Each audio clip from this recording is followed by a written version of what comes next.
Hello friends, welcome to being teacher. आज हम लोग डिस्कस करेंगे लॉर्ड कर्जन की शिक्षा नीति। उससे पहले हम बात कर लेते हैं कि पेपर जो फोर्थ है आपका, वो आज आफ्टरनून में वीडियो उसका अपलोड होगा। ये पेपर फर्स्ट है और पेपर जो है सेकंड का वीडियो वो इवनिंग में अपलोड होगा। पेपर थर्ड जो है आप लोग कह रहे हैं, अभी परेशान मत होइए, ठीक है। अगर हो पाया तो आज नाइट में, मतलब 9 से 10 के बीच में 11 तक जो है पेपर थर्ड भी अपलोड हो जाएगा। पेपर आपका फोर्थ और थर्ड ख़त्म हो जाएगा, ठीक है। सेकंड का जो है आज शाम को वीडियो अपलोड होगा, उसके बाद एक और वीडियो आएगा और फिर सेकंड पेपर भी ख़त्म हो जाएगा। और जो ये फर्स्ट पेपर हम डिस्कस कर रहे हैं, इस फर्स्ट पेपर का ये वीडियो और उसके बाद एक और वीडियो आएगा। उसके बाद में फिर हमारा ये फर्स्ट पेपर भी ख़त्म हो जाएगा। तो जो कुछ है आज है और कल है, मतलब कल तक जो है आपका पूरा सिलेबस कंप्लीट हो जाएगा, ठीक है। उसके बाद में फिर जो इम्पोर्टेंट टॉपिक्स हैं वो भी हम साथ में डिस्कस करेंगे, उसका भी 1 या 2 दिन का रहेगा। तो 28 तक मैंने आपका सिलेबस कंप्लीट करा दिया है, ठीक है। उसके बाद जैसे कि हम कह रहे थे कि 28 से पहले ही करा देंगे, तो आज 26 है, कल 27 रहेगी, तो 27 तक आपका पूरा सिलेबस कंप्लीट हो जाएगा, ठीक है। उसके बाद में जो भी इंपॉर्टेंट टॉपिक्स रहेंगे वो हम अपनी तरफ से आपको समझाएंगे, जो भी जैसा जो भी होगा आपसे अपनी तरफ से हम बताएंगे कि कैसे क्या करना है आपको, ठीक है। वो वीडियो आपको पूरा देखना रहेगा क्योंकि वो वीडियो बहुत इंपॉर्टेंट होगा, क्योंकि उसमें क्या होता है कि उसमें सिर्फ इंपॉर्टेंट फैक्ट्स बताएंगे आपको, ठीक है। तो वीडियो आपको देखना है ओवरऑल, ओके। तो चलिए ठीक है, फिर हम ज़्यादा बात नहीं करते हैं और हम अपना क्लास स्टार्ट करते हैं। हमारा क्लास है चैप्टर 8, लॉर्ड कर्जन की शिक्षा नीति। हमारा पहला क्वेश्चन है कि 1898 में, हमारा पहला क्वेश्चन है कि 1898 में भारत के गवर्नर जनरल कौन नियुक्त हुए। तो इसका राइट आंसर है लॉर्ड कर्जन। 1898 में भारत के गवर्नर जनरल लॉर्ड कर्जन जो है वो नियुक्त हुए थे, ठीक है। नेक्स्ट है कि लॉर्ड कर्जन किस सभ्यता का पोषक था, मतलब लॉर्ड कर्जन जो है वो किस सभ्यता से आए हुए थे, उनका बेसिकली यही कहना है। तो ऑप्शन है कि प्राचीन सभ्यता या पाश्चात्य सभ्यता या फिर उपरोक्त ए और बी दोनों, ठीक है। तो इसका राइट आंसर होगा पाश्चात्य सभ्यता, मतलब वही पश्चिम की सभ्यता, ठीक है। पश्चिम की सभ्यता जानते हैं, जो हम लोग लेते हैं ये पूर्व की सभ्यता है। पश्चिम की सभ्यता उनको बोलते हैं, जैसे कि जो वेस्टर्न कंट्रीज़ हो जाती हैं, जिनको वेस्टर्न भी पश्चिमी सभ्यताएं बोलते हैं। अमेरिका, रसिया, जर्मनी, जापान, ये सारी चीज़ें जो हैं ये वेस्टर्न कंट्रीज, ठीक है। इंग्लैंड, आयरलैंड, फ्रांस, ये सारी वेस्टर्न कंट्रीज जो हैं, जो नीचे साउथ अमेरिका है, पूरा का पूरा नॉर्थ अमेरिका है, ठीक है, यूरोप है, ये सारे जो हैं पश्चिमी सभ्यता के अंतर्गत आते हैं। नेक्स्ट है कि लॉर्ड कर्जन ने कौन सा सम्मेलन गठित किया है। हमारा थर्ड नंबर क्वेश्चन है कि लॉर्ड कर्जन ने कौन सा सम्मेलन गठित किया है। तो इसका राइट आंसर हो जाएगा शिमला शिक्षा सम्मेलन। ये शिमला शिक्षा सम्मेलन बहुत इंपॉर्टेंट हो जाता है। इसमें ये पूछा जा सकता है कि शिमला शिक्षा सम्मेलन में कौन शामिल हुआ था लॉर्ड कर्जन ने, ऑप्शन दे सकते हैं। तो लॉर्ड कर्जन जो है उन्होंने शिमला शिक्षा सम्मेलन किया था, ठीक है। तो ये शिमला शिक्षा सम्मेलन कब प्रारंभ हुआ था, 4 नंबर क्वेश्चन हमारा, कि शिमला शिक्षा सम्मेलन कब प्रारंभ हुआ था। तो इसका राइट आंसर हो जाएगा सी, 1901 में, ठीक। फिर नेक्स्ट है कि विश्वविद्यालय अधिनियम कब पारित किया गया। देखिए कुछ क्वेश्चंस हमने स्टार्टिंग में कर चुके हैं पहले या दूसरे वीडियोज़ में, आप उसको देख लीजिए, ठीक है। और वही क्वेश्चन इसमें रिपीट होंगे, मतलब आपका एक तरीके से रिवीजन होगा, ठीक है। तो ये नहीं सोचना है कि रिपीट हो रहे हैं, तो उससे आपका रिवीजन हो रहा है, ये ज़्यादा इंपॉर्टेंट है। कि एक कहावत कही गई ना, आपको पता होनी चाहिए कि 10 किताबों को पढ़ने से अच्छा है कि एक किताब को 10 बार पढ़ना, ठीक है। तो वही चीज़ है कि आप ये मत सोचिए कि हमको हर बार नया क्वेश्चन करना है। अगर आपको कोई रिपीटेड क्वेश्चन आ रहा है तो ये समझिए कि रिवीजन हो रहा है, ओके। फिर नेक्स्ट है कि विश्वविद्यालय अधिनियम कब पारित किया गया था। तो हमारा 5th नंबर का आंसर क्या है, 1904, ठीक है। फिर 6 नंबर हमारा जो क्वेश्चन है वो है लॉर्ड कर्जन ने शिमला में भारत की उच्च शिक्षा और विश्वविद्यालय अधिकारियों का एक गुप्त शिक्षा सम्मेलन आयोजन किया था, जिसे हम क्या कहते हैं, शिमला में बात कही इन्होंने। तो सिंपल सी बात है, हम शिमला समझौते कहेंगे, शिमला अकॉर्ड तो नहीं ही बोलेंगे, ठीक है। सॉरी, इसमें शिमला अकॉर्ड बोला गया है, ये शिमला समझौता जो है थोड़ा सा मिसकन्फ्यूजन हो गया। यहाँ पे शिमला अकॉर्ड बोला गया है कि मतलब इन्होंने क्या किया, उच्च शिक्षा और विश्वविद्यालय अधिकारियों का एक गुप्त शिक्षा सम्मेलन किया था, ठीक है। शिमला समझौता गुप्त नहीं हुआ था, शिमला अकॉर्ड जो है ये एक गुप्त शिक्षा सम्मेलन हुआ था, जिससे हम क्या कहते हैं, शिमला अकॉर्ड। किसकी अध्यक्षता में, मतलब किसके उसमें आयोजन हुआ था, लॉर्ड कर्जन ने किया था। नेक्स्ट है कि शिमला शिक्षा सम्मेलन कितने दिनों तक चला था। जो वो शिमला शिक्षा सम्मेलन था वो कितने दिनों तक चला था। 8th नंबर हमारा एक क्वेश्चन है, 8th नंबर जो है हमारा ये क्वेश्चन है तो हमारा शिमला शिक्षा सम्मेलन कितने दिनों तक चला था? इसका राइट आंसर क्या है? 15 दिनों तक। ठीक है। फिर नेक्स्ट है कि शिमला शिक्षा सम्मेलन में कितने प्रस्ताव पारित हुए थे? तो इसका राइट आंसर हो जाएगा डी, 150 प्रस्ताव पारित हुए थे। इससे आप एक वो कर सकते हैं गेस कि शिमला शिक्षा सम्मेलन जो है 15 दिनों तक चला था, तो पर डे 10 प्रस्ताव पारित हुए थे, तो इसीलिए 150 प्रस्ताव पारित हुए थे। ठीक है, 8th का डी हो जाएगा। फिर 9 नंबर क्वेश्चन है कि शिमला शिक्षा सम्मेलन में किसे नहीं बुलाया गया था? ऑप्शन है प्रांत के शिक्षा संचालकों को, भारतीयों को, मिशनरियों को, या इनमें से कोई नहीं। तो इसका राइट आंसर हो जाएगा भारतीयों को। शिमला शिक्षा सम्मेलन में भारतीयों को नहीं बुलाया गया था। नेक्स्ट है कि शिक्षा नीति के अंतर्गत शिक्षा के समस्त क्षेत्रों पर किसका नियंत्रण होगा? शिक्षा नीति के अंतर्गत शिक्षा के समस्त क्षेत्रों पर किसका नियंत्रण होगा? इसका जो राइट आंसर है वो हो जाएगा बी, सरकार का नियंत्रण होगा, क्योंकि शिक्षा नीति है ये सरकार लेके आती है, तो इसके अंतर्गत जो है सरकार का ही नियंत्रण होगा। नेक्स्ट है कि शिक्षा नीति का निर्धारण किसके द्वारा किया जाता है? शिक्षा नीति का निर्धारण राज्य सरकार के द्वारा या केंद्र सरकार के द्वारा या फिर दोनों के द्वारा? तो इसका राइट आंसर हो जाएगा केंद्र सरकार के द्वारा। शिक्षा जो नीति का निर्धारण केंद्र सरकार के द्वारा किया जाता है। राज्य सरकार से सुझाव मांग सकते हैं, मतलब आप सजेशंस दीजिए, बट जो निर्धारण है, जो भी मतलब जो मोहर लगानी है, वो केंद्र सरकार के द्वारा की जाती है। नेक्स्ट है कि लंदन विश्वविद्यालय का नवीनीकरण किस सन में हुआ था? तो इसका राइट आंसर है 1898 में। ठीक है। नेक्स्ट है कि लॉर्ड कर्जन ने विश्वविद्यालयों की स्थापना का आधार किस विश्वविद्यालय को माना? लॉर्ड कर्जन ने विश्वविद्यालय की स्थापना का आधार किस विश्वविद्यालय को माना? तो यहाँ पे राइट आंसर हो जाएगा इसका बी, मतलब लंदन विश्वविद्यालय को माना। और लंदन विश्वविद्यालय कब इसका रिनोवेशन हुआ था? 1898 में। ठीक है। फिर नेक्स्ट हमारा जो है क्वेश्चन 1902 में किसे आयोग का अध्यक्ष बनाया गया? मतलब सन 1902 में किसे आयोग का अध्यक्ष बनाया गया, मतलब यही विश्वविद्यालय आयोग का अध्यक्ष बनाया गया? तो इसका राइट आंसर हो जाएगा ए, मतलब सर थॉमस रैले को। ठीक है, देखिए सर थॉमस रैले को 1902 में विश्वविद्यालय आयोग का अध्यक्ष बनाया गया। नेक्स्ट है कि 1902 में आयोग की नियुक्ति के पश्चात किसे प्रतिनिधि नियुक्त किया गया? प्रतिनिधि किसे नियुक्त किया गया? इसका राइट आंसर हो जाएगा डॉक्टर गुरदास बनर्जी को और सैयद हसन विलग्रामी को क्या किया गया था? प्रतिनिधि नियुक्त किया गया था। तो यहाँ पे राइट आंसर हो जाएगा option A and B.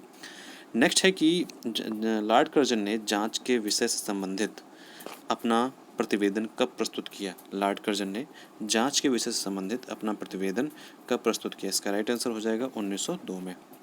Next है कि आयोग ने विश्वविद्यालय के प्रशासन से संबंधित क्या सुझाव दिए? आयोग ने विश्वविद्यालय से संबंधित प्रशासन से क्या सुझाव दिए? तो इसका राइट आंसर यहाँ पे हो जाएगा उपयुक्त सभी।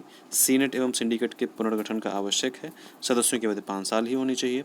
सुयोग्य विद्वानों को, सुयोग्य जो मतलब जो विद्वान लोग हैं उनका उचित प्रतिनिधित्व होना चाहिए विश्वविद्यालय में। ठीक है, तभी विश्वविद्यालय माना जाएगा। मतलब ये तीनों चीज़ें नेसेसरी हैं, मतलब इम्पॉर्टेंट है। नेक्स्ट है कि आयोग ने शिक्षण व्यवस्था के संबंध में क्या सुझाव दिए? उच्च योग्यता प्राप्त विद्यार्थियों की नियुक्ति, शोध कार्य की व्यवस्था, पाठ्यक्रम, परीक्षा प्रणाली एवं मूल्यांकन कार्य में सुधार। तो इसका राइट आंसर क्या हो जाएगा? उपयुक्त सभी। नेक्स्ट है कि आयोग ने संबद्ध महाविद्यालय प्रबंध एवं प्रशासन के लिए क्या सुझाव दिए? जो मतलब संबद्ध महाविद्यालय प्रबंधन है, मतलब जो प्रबंधन है और प्रशासन के लिए क्या सुझाव दिए? तो यहाँ पर राइट आंसर हो जाएगा डी, मान्यता प्राप्त महाविद्यालयों का निरीक्षण, महाविद्यालय का प्रबंध एवं संगठित समिति द्वारा, छात्रों से लिए जाने वाले शिक्षण शुल्क का निर्धारण सिंडिकेट द्वारा। नेक्स्ट है कि आयोग ने अध्यापकों की नियुक्ति का कार्य किसे सौंपा? तो आयोग ने अध्यापकों की नियुक्ति का कार्य किसे सौंपा? यहाँ पे राइट आंसर हो जाएगा विश्वविद्यालयों को। ठीक है। नेक्स्ट है कि हंटर आयोग में कौन से भारतीय सदस्य थे? हंटर आयोग में कौन से भारतीय सदस्य थे? तो इसका यहाँ पे राइट आंसर हो जाएगा डी, उपयुक्त सभी। मतलब आनंद बोस मोहन, भूदेव मुखर्जी और केटी तैलंग। यहाँ पे एक थोड़ा सा मिसअंडरस्टैंडिंग हो गई है कि यहाँ पे जो आयोग की बात की जा रही है कि 1902 में कौन सा आयोग है, तो यहाँ पे कौन सा हंटर आयोग होगा। ठीक है, हमने सोचा कि जो अभी ऊपर क्वेश्चन था वो उसी की बात कर रहा है, बट यहाँ पे हम हंटर आयोग पढ़ रहे हैं, तो हंटर आयोग की यहाँ पे बात चल रही है। ठीक है, यहाँ पे भी 1902 में हंटर आयोग की नियुक्ति के पश्चात किसका प्रतिनिधि चुना गया? ठीक है, तो यहाँ पे हंटर आयोग होगा। उसके बाद जो हमारा 22 जो है हमारा क्वेश्चन नंबर है वो है सन 1882 में 1882 ईस्वी से चली आई तटस्थता की नीति, ठीक है, का किसने त्याग कर दिया है? तटस्थता की नीति समझ रहे हैं, मतलब एक बात पे टिके रहना, उसे हम तटस्थता की नीति कहते हैं। तो इसका राइट आंसर हो जाएगा सी, मतलब लॉर्ड कर्जन ने। नेक्स्ट है कि इंग्लैंड में 1902 ईस्वी में गैर सरकारी विद्यालयों पर, जो कि मतलब नॉन गवर्नमेंट, जो कि गवर्नमेंट के नहीं थे, एक तरह से प्राइवेट विद्यालयों पर किसके द्वारा नियंत्रण स्थापित किया गया? तो इसका राइट आंसर हो जाएगा बी, बाल्फोर अधिनियम के द्वारा। बाल्फोर अधिनियम के द्वारा इंग्लैंड में जो है प्राइवेट कॉलेजेस पे, जो विद्यालय हैं, उन पे नियंत्रण स्थापित कर लिया गया, किसका? गवर्नमेंट का। फिर नेक्स्ट है कि लॉर्ड कर्जन ने उच्च शिक्षा के संबंध में संख्यात्मक वृद्धि के स्थान पर किस पर बल दिया था? क्या है? लॉर्ड कर्जन ने उच्च शिक्षा के संबंध में संख्यात्मक वृद्धि के स्थान, मतलब संख्यात्मक वृद्धि पर उन्होंने बल नहीं दिया था, उन्होंने दिया था बल किस पे? गुणात्मक उन्नति पे। संख्यात्मक नहीं, गुणात्मक उन्नति पे उन्होंने उच्च शिक्षा के संबंध में जो है उस पे बल दिया था, कि मतलब इसको लागू किया जाए। 25 का जो है 1882 ईस्वी से प्राथमिक शिक्षा की धीमी गति का कारण क्या है? मतलब 1882 जो प्राथमिक शिक्षा, जो प्राइमरी एजुकेशन है, उसका धीमा होने का कारण क्या है? तो यहाँ पे राइट आंसर हो जाएगा आर्थिक सहायता की प्राप्ति ना होना।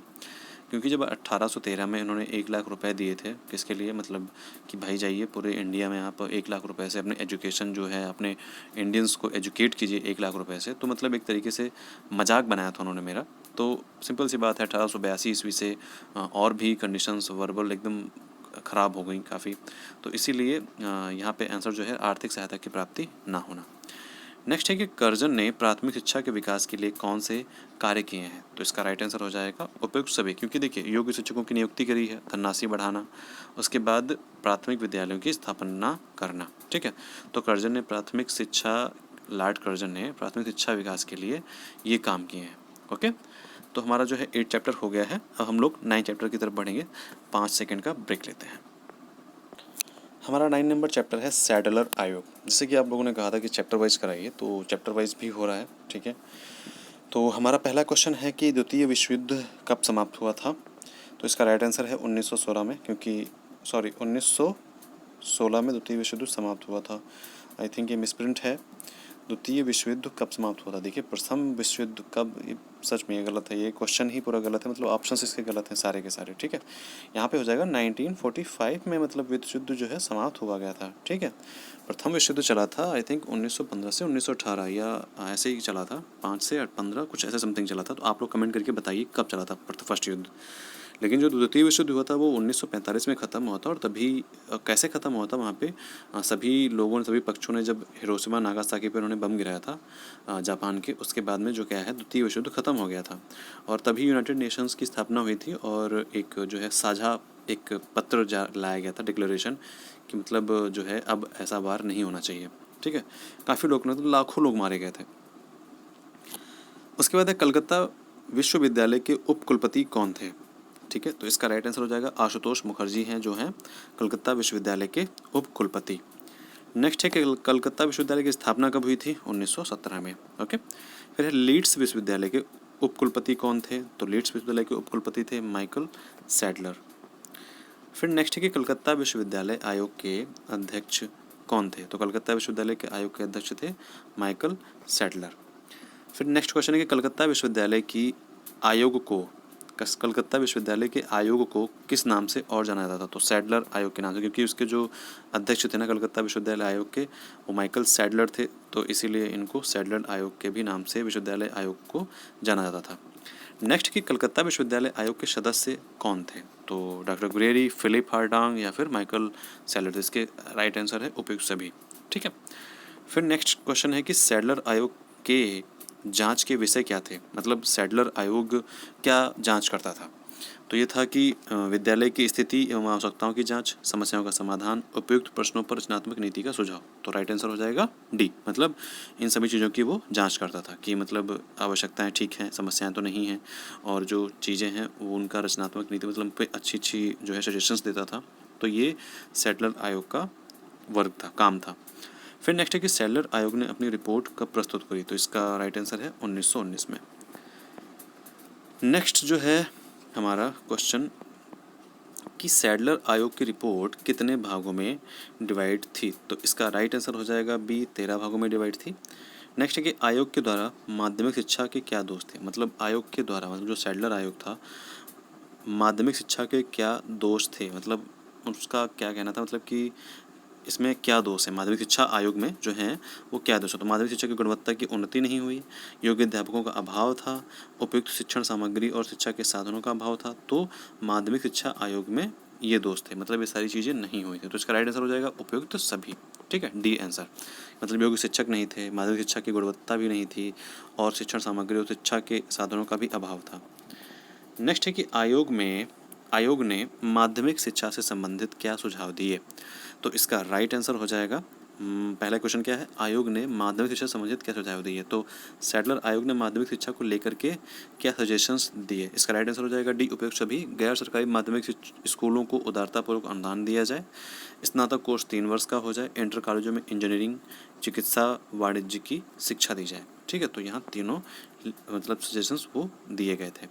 नेक्स्ट है कि कलकत्ता विश्वविद्यालय के क्या दोष है। मतलब अब कलकत्ता विश्वविद्यालय के क्या दोष है, आई थिंक ऐसे क्वेश्चंस शायद ही पूछ लिए जाएँ, बट मुझे नहीं लगता कि ऐसे क्वेश्चंस पूछे जाएंगे। ठीक है, बट फिर भी फर्स्ट टाइम ऐसा हो रहा है तो कुछ भी हो सकता है, तो इसीलिए हमको सारे क्वेश्चंस देखने हैं, समझने हैं। ठीक है, तो हमारा कलकत्ता विश्वविद्यालय के हमारे दोष क्या थे। तो इसका राइट आंसर हो जाएगा आपका ए, छात्रों की संख्या अधिक।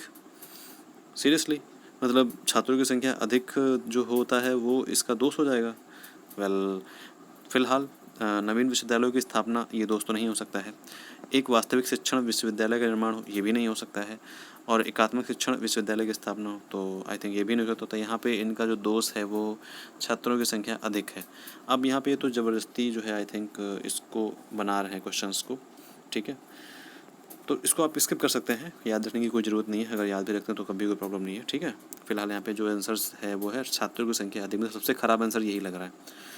फिर नेक्स्ट है कि आयोग ने भारतीय विश्वविद्यालय में स्नातक कोर्स की अवधि कितने वर्ष करने पर बल दिया। तो स्नातक वर्ष की जो अवधि है यहाँ पे इन्होंने 3 वर्ष करने पर बल दिया था। ठीक है, पहले भी यहाँ पे ऊपर लिखा है, जब हम लोग क्वेश्चन सॉल्व किए तो वहाँ पे उन्होंने 3 वर्ष का सजेशन दिया था।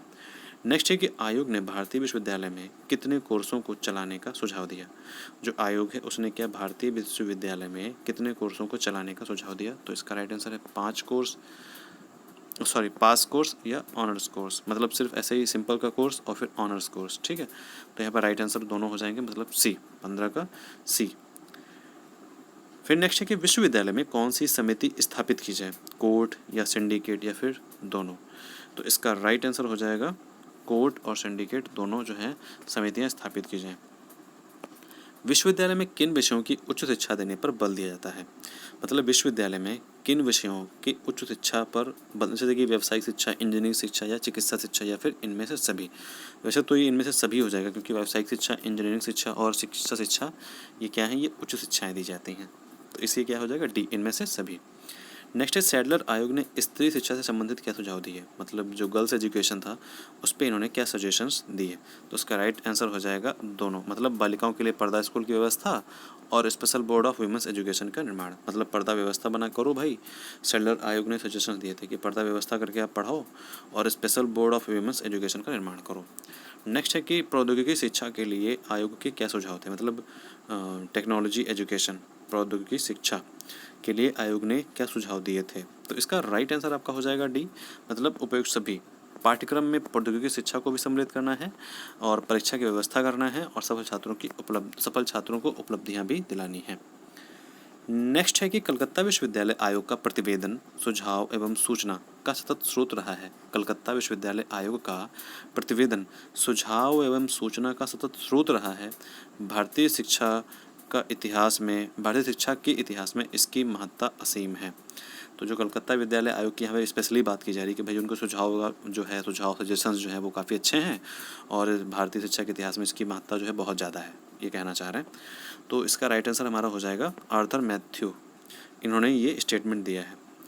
नेक्स्ट है कि ढाका विश्वविद्यालय की स्थापना कब हुई। तो 21 का राइट आंसर क्या है, डी, मतलब 1920 में।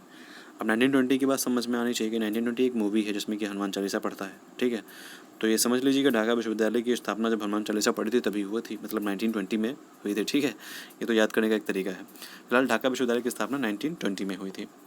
फिर नेक्स्ट कलकत्ता अधिवेशन में कांग्रेस ने किस सन में जनता के समक्ष राष्ट्रीय शिक्षा व्यवस्था की मांग की। मतलब जो जनता ने, जो कांग्रेस के मतलब कलकत्ता के अधिवेशन में कांग्रेस ने किस सन में जनता के समक्ष राष्ट्रीय शिक्षा व्यवस्था की मांग की। ये क्वेश्चन कुछ अजीब सा नहीं लग रहा? मतलब कोलकाता अधिवेशन में कांग्रेस ने किस सन में जनता के समक्ष राष्ट्रीय जो है शिक्षा की मांग की? मतलब थोड़ा सा चलिए अजीब है, बट देखते हैं कब मांग की भाई इन्होंने। तो 22 का जो राइट आंसर है वो बी हो जाएगा यहाँ पे, 1906 में। ठीक है, 1906 में इन्होंने भाई मांगा था कि भाई शिक्षा व्यवस्था को मतलब जो है कांग्रेस कमेटी में कि भाई एक राष्ट्रीय शिक्षा नीति बनाओ।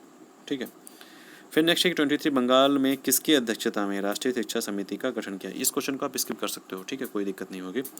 नेक्स्ट है कि बंगाल में किसकी अध्यक्षता में राष्ट्रीय शिक्षा समिति का गठन किया गया? देखिए सारे क्वेश्चंस इसमें प्रिंट नहीं है सही, तो जो क्वेश्चन मुझे डाउट लग रहा है मैं उसको बता रहा हूँ, बाकी क्वेश्चन सारे सही हैं। ठीक है, क्योंकि मैंने क्वेश्चंस आपको पहले भी पढ़ा चुके हैं, पहले भी मैंने इसका एक वीडियो डाला है, शायद आपने नहीं देखा है।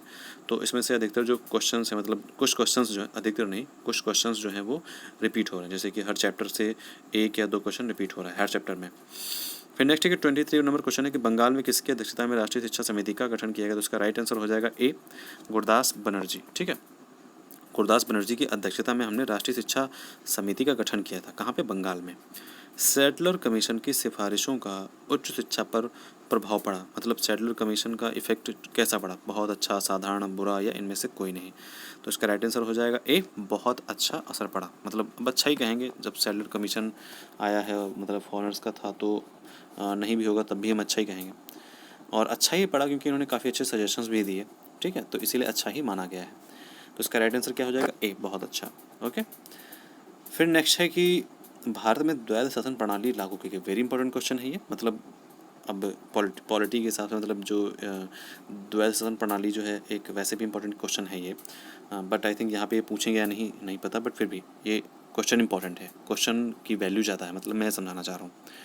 तो 25 का जो राइट आंसर वो क्या हो जाएगा? 1921 में द्वैध शासन प्रणाली लागू हुई थी, मतलब डबल टीयर सिस्टम। ठीक है, मतलब 2 टीयर सिस्टम कह सकते हो। फिर नेक्स्ट है कि ब्रिटिश संसद ने रॉयल कमीशन की नियुक्ति कब करी? तो 26 का राइट आंसर हो जाएगा 8 नवंबर 1927 को ब्रिटिश संसद ने रॉयल कमीशन की नियुक्ति करी। रॉयल कमीशन के अध्यक्ष कौन थे? रॉयल कमीशन के अध्यक्ष कौन थे? John Simon.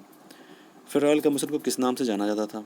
रॉयल कमीशन को किस नाम से जानते थे? साइमन कमीशन के नाम से, क्योंकि साइमन अध्यक्ष थे, तो इसीलिए रॉयल कमीशन को साइमन कमीशन के नाम से जानते थे।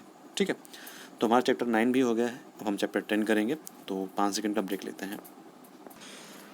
अब चैप्टर नंबर 10 है वर्धा शिक्षा योजना, इसको हम पढ़ेंगे अच्छे से। ठीक है, तो इसका क्वेश्चन नंबर 1 है कि ब्रिटिश संसद ने भारत सरकार अधिनियम, ठीक है, कुछ सुना सुना लग रहा है या फिर सोना सोना लग रहा है? तो भारत सरकार अधिनियम कब पारित किया? तो पहला जो राइट आंसर वो है 1935 में। इसी 1935 का जो इसमें क्या था, मतलब इसमें यह था कि 395 मतलब आर्टिकल्स थे, अनुच्छेद थे, जो कि हम लोग आज अनुच्छेद पढ़ते हैं। 395 अनुच्छेद थे, 8 अनुसूचियाँ थी। ठीक है, तो यही सारी चीज़ें इसमें थी, और यही जो भारतीय सरकार अधिनियम है, ये ही पूरा जो है आर्टिकल्स जो वगैरह सारी चीज़ें हैं ना, यही कॉन्स्टिट्यूशन में आ गया था। ठीक है, तो इसको एक तरीके से हम मतलब कॉन्स्टिट्यूशन ही कहते हैं, लेकिन ये इसके बाद एक फुल कॉन्स्टिट्यूशन बना है, मतलब जब संविधान सभा वगैरह बैठी उसके बाद फिर फुल कॉन्स्टिट्यूशन बना है। ठीक है, लेकिन अधिकतर जो आर्टिकल्स बने थे वो इसी से लिए गए थे, भारत सरकार अधिनियम 1935 के द्वारा। नेक्स्ट है कि भारत सरकार अधिनियम कब लागू हुआ था? तो इसका राइट आंसर है कि 1935, ये 1935 में ही लागू भी हो गया था। नेक्स्ट है कि हरिजन नामक पत्रिका का प्रकाशन कब हुआ था? हरिजन नामक पत्रिका का प्रकाशन कब हुआ था? इसका राइट आंसर है 1937 में। ठीक है, नेक्स्ट है कि अखिल भारतीय शिक्षा सम्मेलन कहाँ हुआ था? अखिल भारतीय शिक्षा सम्मेलन कहाँ हुआ था? गुजरात में। फिर 5 नंबर क्वेश्चन है कि अखिल भारतीय शिक्षा सम्मेलन कब हुआ था? ठीक है, अखिल भारतीय शिक्षा सम्मेलन कब हुआ था? इसका राइट आंसर हो जाएगा आपका 23 अक्टूबर 1937। नेक्स्ट है कि अखिल भारतीय शिक्षा सम्मेलन का आयोजन किसने किया था? किसके द्वारा अखिल भारतीय शिक्षा सम्मेलन का आयोजन किया था? तो वर्धा के मारवाड़ी स्कूल में। देखो, मारवाड़ी जो अधिकतर हैं ये गुजरात से आते हैं, तो आप ये लगा सकते हो कि वर्धा कहाँ है, तो वर्धा गुजरात में है, इसीलिए वहाँ के मारवाड़ी स्कूल में हुआ। और कब हुआ? 22-23 अक्टूबर 1937 में। ठीक, फिर है अखिल भारतीय शिक्षा सम्मेलन को किस नाम से जाना जाता है? तो अखिल भारतीय शिक्षा सम्मेलन को किस नाम से जाना जाता है? वर्धा शिक्षा सम्मेलन, क्योंकि वर्धा में हुआ था, तो इसीलिए वर्धा शिक्षा सम्मेलन भी इसको जानते हैं। नेक्स्ट, साक्षरता ना तो शिक्षा का प्रारंभ है और ना अंत, यह विभिन्न साधनों में से एक साधन जिसके द्वारा पुरुषों और स्त्रियों को शिक्षित किया जाता है, यह कथन किसका है? तो 8 नंबर का हमारा जो राइट आंसर है वो हो जाएगा गांधी जी का, कि मतलब साक्षरता ना तो शिक्षा का प्रारंभ है और ना ही अंत है, यह विभिन्न साधनों में से एक साधन जिसके द्वारा पुरुषों और स्त्रियों को शिक्षित किया जाता है। गांधी जी ने इसको एक साधन बताया जिसके माध्यम से हम पुरुषों और स्त्रियों को शिक्षित करते हैं, ना तो इसका प्रारंभ होता है ना ही इसका अंत होता है। नेक्स्ट है हमारा कि अखिल भारतीय सम्मेलन में गांधी जी ने कौन सी शिक्षा योजना प्रस्तुत की थी? तो इसका राइट आंसर हो जाएगा आपका सी, मतलब बेसिक शिक्षा योजना जो है ये प्रस्तुत की थी। अखिल भारतीय सम्मेलन में गांधी जी ने कौन सी योजना शिक्षा प्रस्तुत की थी? बेसिक शिक्षा योजना प्रस्तुत की थी। किसने? गांधी जी ने। ठीक है। नेक्स्ट है वास्तविक शिक्षा वह है जो बालकों की आध्यात्मिक, बौद्धिक और शारीरिक क्षमताओं को उनके अंदर से बाहर प्रकट करे और उद्दीप्त करे। मतलब वास्तविक शिक्षा वही है जिसके माध्यम से हम किसी बालक के अंदर के आध्यात्मिक, बौद्धिक और शारीरिक क्षमताओं को मतलब उनके अंदर से बाहर निकालें, मतलब जो वो है, मतलब उसका इम्प्लीमेंटेशन करें, जो चीज़ उसके अंदर में है उसका इम्प्लीमेंट करें, तो वही एक जो है क्या है, वास्तविक शिक्षा है। तो इसका राइट आंसर क्या होगा? किसने कहा ये स्टेटमेंट? गांधी जी ने। ये जितने भी गांधी जी ने कहे ना वो स्टेटमेंट इंपॉर्टेंट नहीं, बहुत इंपॉर्टेंट हो जाते हैं, तो इसीलिए वो सारे स्टेटमेंट जो है आपको पता होने चाहिए। नेक्स्ट है कि वर्धा या बेसिक शिक्षा किस पर आधारित है? जो वर्धा शिक्षा है या जो बेसिक शिक्षा है वो किस पर आधारित है? निःशुल्क है, शिल्प है, प्राथमिक शिक्षा है, कौन सी है? तो उपयुक्त सभी, मतलब तीनों हैं। ठीक है, तीनों शिक्षाएं मानी थी। नेक्स्ट है कि शिक्षा सम्मेलन में गांधी जी ने किस शिक्षा पर बल दिया था? तो इसका ऑप्शंस है निःशुल्क, अनिवार्य, प्राथमिक या उपयुक्त सभी। तो उन्होंने सभी, गांधी जी ने सभी शिक्षा पर बल दिया था। ठीक है।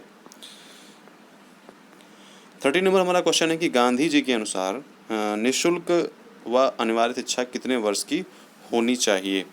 गांधी जी के अनुसार कितने वर्ष की जो निःशुल्क शिक्षा होनी चाहिए? इसका राइट आंसर है डी, मतलब 7 वर्ष की। ठीक है। नेक्स्ट है कि गांधी जी ने शिक्षा का माध्यम किस भाषा को बताया? गांधी जी ने शिक्षा का माध्यम मातृभाषा को बताया, तो गांधी जी ने शिक्षा का माध्यम मातृभाषा को बताया। ठीक है। शिक्षा का केंद्र बिंदु, जो शिक्षा का केंद्र बिंदु है वो किसे कहा गया है? शिक्षा का केंद्र बिंदु हस्तशिल्प को कहा गया है। ठीक है। हालांकि यहाँ पे शिक्षा का केंद्र बिंदु हस्तशिल्प मुझे नहीं लगता होना चाहिए। यहाँ पे शिक्षा का केंद्र बिंदु प्राथमिक होना चाहिए, मतलब नहीं, यहाँ पे जो शिक्षा का केंद्र बिंदु है वो हस्तशिल्प होना चाहिए। ठीक है। मतलब अब जब आपको सीखेंगे, ठीक है, उसके बाद फिर प्राइमरी शिक्षा मतलब है, अनिवार्य शिक्षा, निःशुल्क शिक्षा, तो सारी शिक्षा है ही है, लेकिन ये तो एक इनका जो है एक अलग प्रारूप है। ठीक। लेकिन शिक्षा का जो केंद्र बिंदु है वो क्या है? हस्तशिल्प को समझा जाता है। ठीक है। नेक्स्ट है कि नई तालीम की योजना तैयार करने के लिए कौन सी समिति गठित की गई थी? तो 60 नंबर का आंसर क्या है? डॉक्टर जाकिर हुसैन समिति। देखिए, तालीम जो वर्ड है ये उर्दू में, मतलब शब्द ये किस में है मुझे इसकी जानकारी नहीं है, बट ये तालीम वर्ड जो ना ये उर्दू में, मतलब मुस्लिम्स में बोला था कि तालीम उनको देनी चाहिए। ठीक है। इसे वैसे नॉर्मल वर्ड है, मतलब हम किसी को भी कह सकते हैं, बट ये जो है ना ये उर्दू में बोला जाता है, मतलब मुस्लिम्स के बीच में ज़्यादा बोला था। तो ये जो है डॉक्टर जाकिर हुसैन समिति, मतलब आप इससे अंदाज़ा लगा सकते हैं कि डॉक्टर जाकिर हुसैन समिति ने ये कहा, क्योंकि डॉक्टर जाकिर हुसैन जो है एक मुस्लिम है। ठीक। फिर नेक्स्ट है डॉक्टर जाकिर हुसैन समिति किसकी अध्यक्षता में तैयार की गई थी? तो इसका 70 नंबर जो आंसर है वो है डॉक्टर जाकिर हुसैन समिति की, मतलब इन्हीं की अध्यक्षता में ही तैयार की गई होगी। फिर नेक्स्ट का गठन कब हुआ था? डॉक्टर जाकिर हुसैन समिति का, इस समिति का गठन कब हुआ था? तो इसका राइट आंसर हो जाएगा सी, मतलब 1937 में।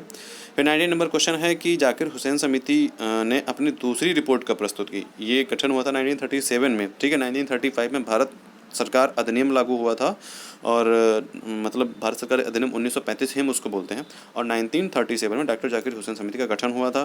जाकिर हुसैन समिति ने अपनी जो दूसरी रिपोर्ट है वो प्रस्तुत की थी 1938 में। ठीक।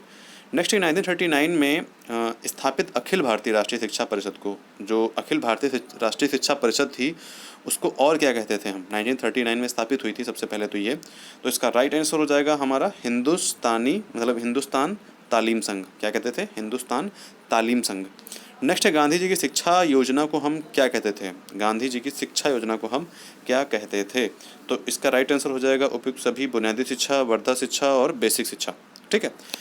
फिर 22 नंबर हमारा जो क्वेश्चन है वो है बेसिक शिक्षा बच्चों को, चाहे वे नगरों के हों या ग्रामों के हों, भारत में सब में से सर्वोत्तम व स्थायी बातें जोड़ती हैं। इसका राइट आंसर आपका हो जाएगा सी नंबर, गांधी जी ने स्टेटमेंट बोला है। ये गांधी जी के जितने स्टेटमेंट है ना, मैं तो कहूँगा आप उसको एक ऊपर लिख लीजिए, एक पेज के ऊपर गांधी जी, और नीचे उनके सारे स्टेटमेंट लिख लीजिए, उनके जो उन्होंने जो योजनाएं चलाई हैं वो लिख लीजिए, शिक्षा योजना क्या है मतलब जैसे कि जो शिक्षा योजना चलाई हैं वो लिख लीजिए, ठीक है। स्टेटमेंट तो लिख ही लीजिए क्योंकि स्टेटमेंट तो आने हैं, ये तय है, ठीक है। फिर 23 नंबर जो हमारा क्वेश्चन है वो है कि वर्धा शिक्षा योजना में कितने वर्ष तक के बालक व बालिकाओं के लिए शिक्षा की व्यवस्था की गई है।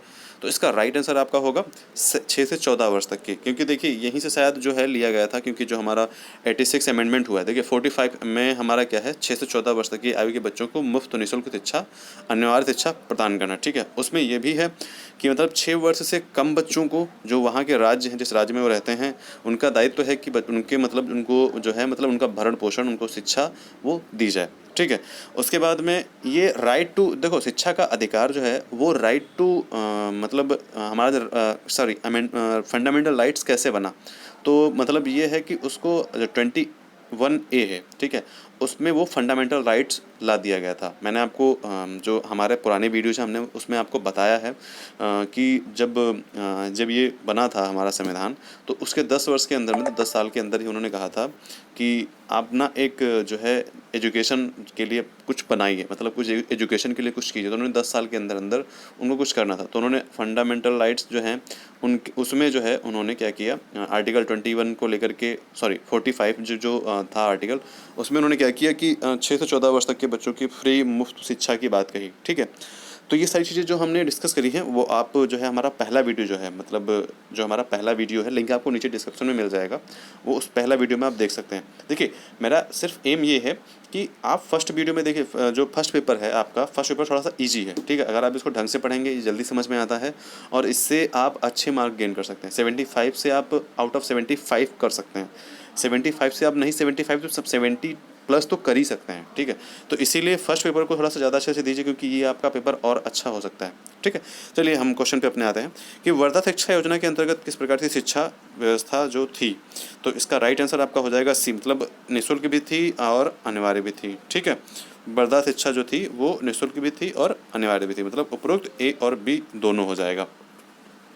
नेक्स्ट है कि बुनियादी शिक्षा योजना को कब लागू किया गया। जो बुनियादी शिक्षा योजना था, बेसिक एजुकेशन प्लान, वो कब लागू हुआ। तो इसका राइट आंसर आपका हो जाएगा 1938 में, ठीक है।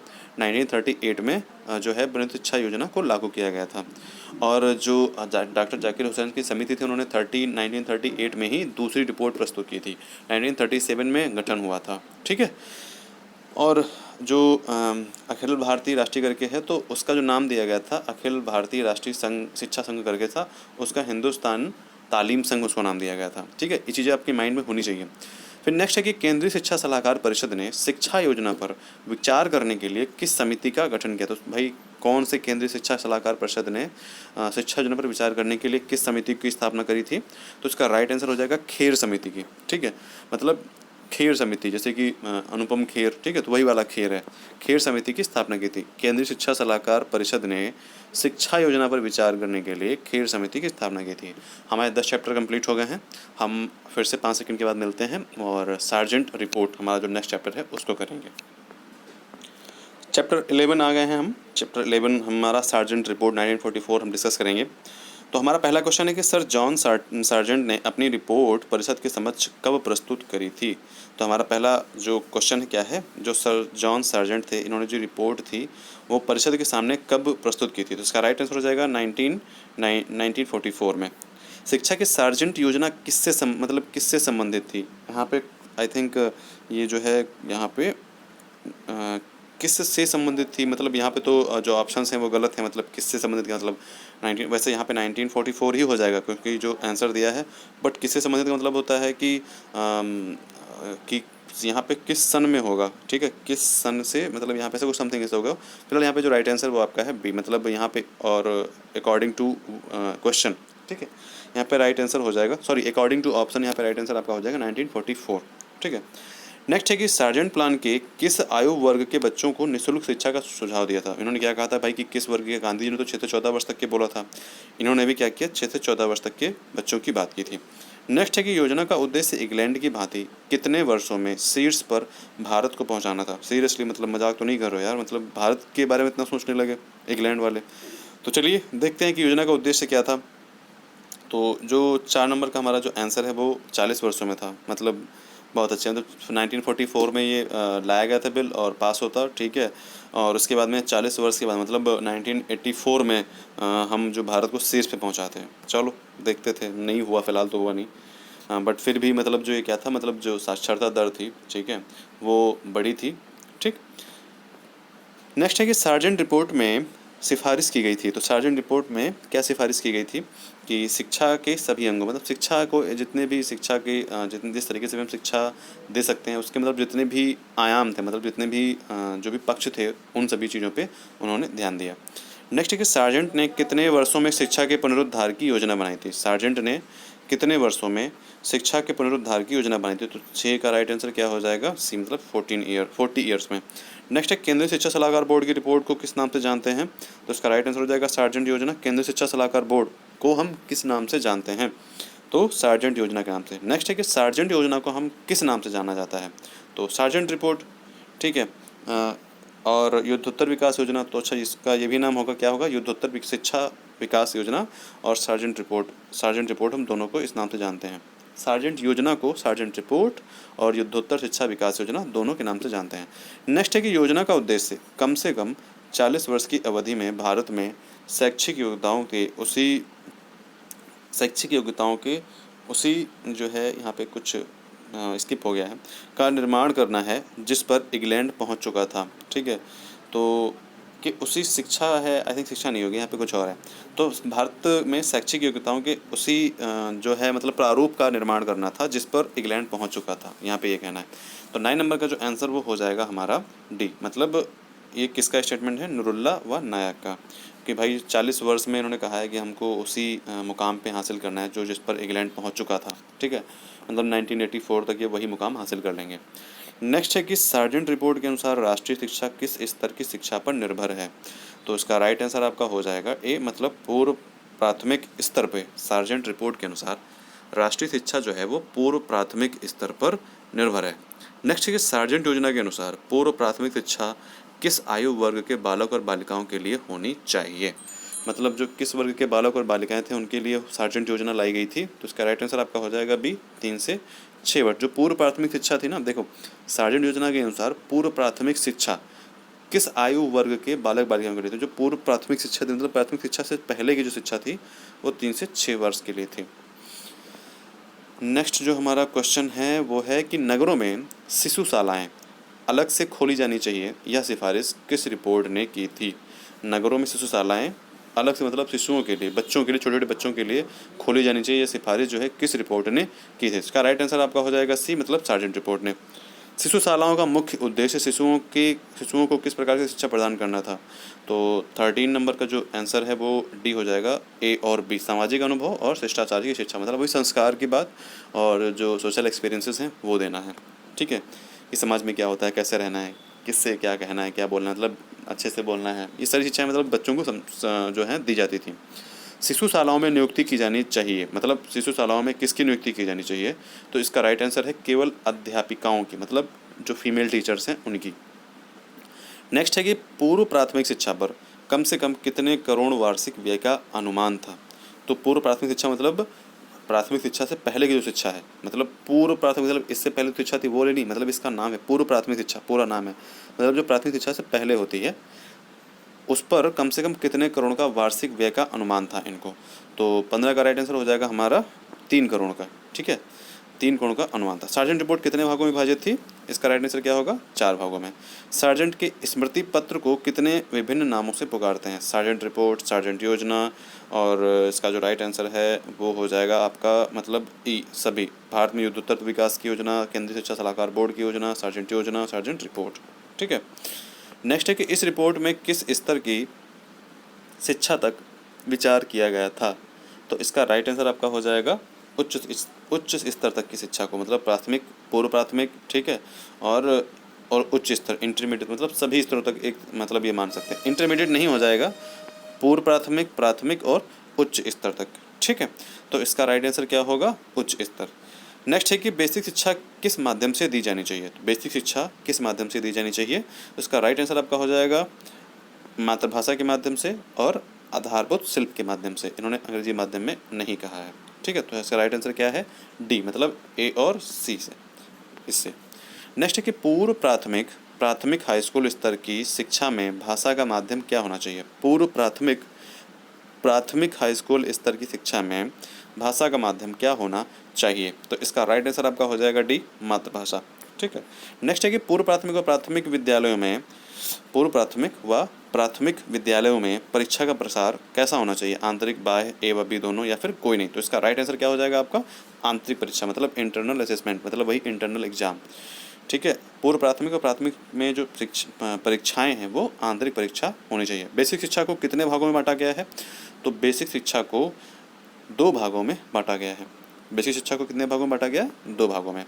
नेक्स्ट है कि हाई स्कूल की शिक्षा किस आयु वर्ग के बालकों के लिए उपलब्ध होनी चाहिए? जो हाई स्कूल की शिक्षा है वो किस आयु वर्ग के बालकों के लिए उपलब्ध होनी चाहिए? तो 11 से 17 वर्ष। ठीक है। नेक्स्ट है कि सार्जेंट योजना ने हाई स्कूल के छात्रों से कितने प्रतिशत फीस लेने की सिफारिश की?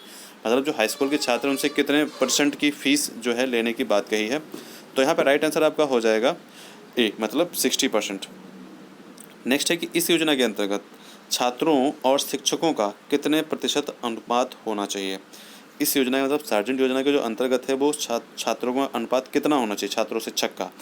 तो इसका राइट आंसर क्या हो जाएगा? 20 और 1, मतलब 20 स्टूडेंट्स और 1 टीचर। ठीक है।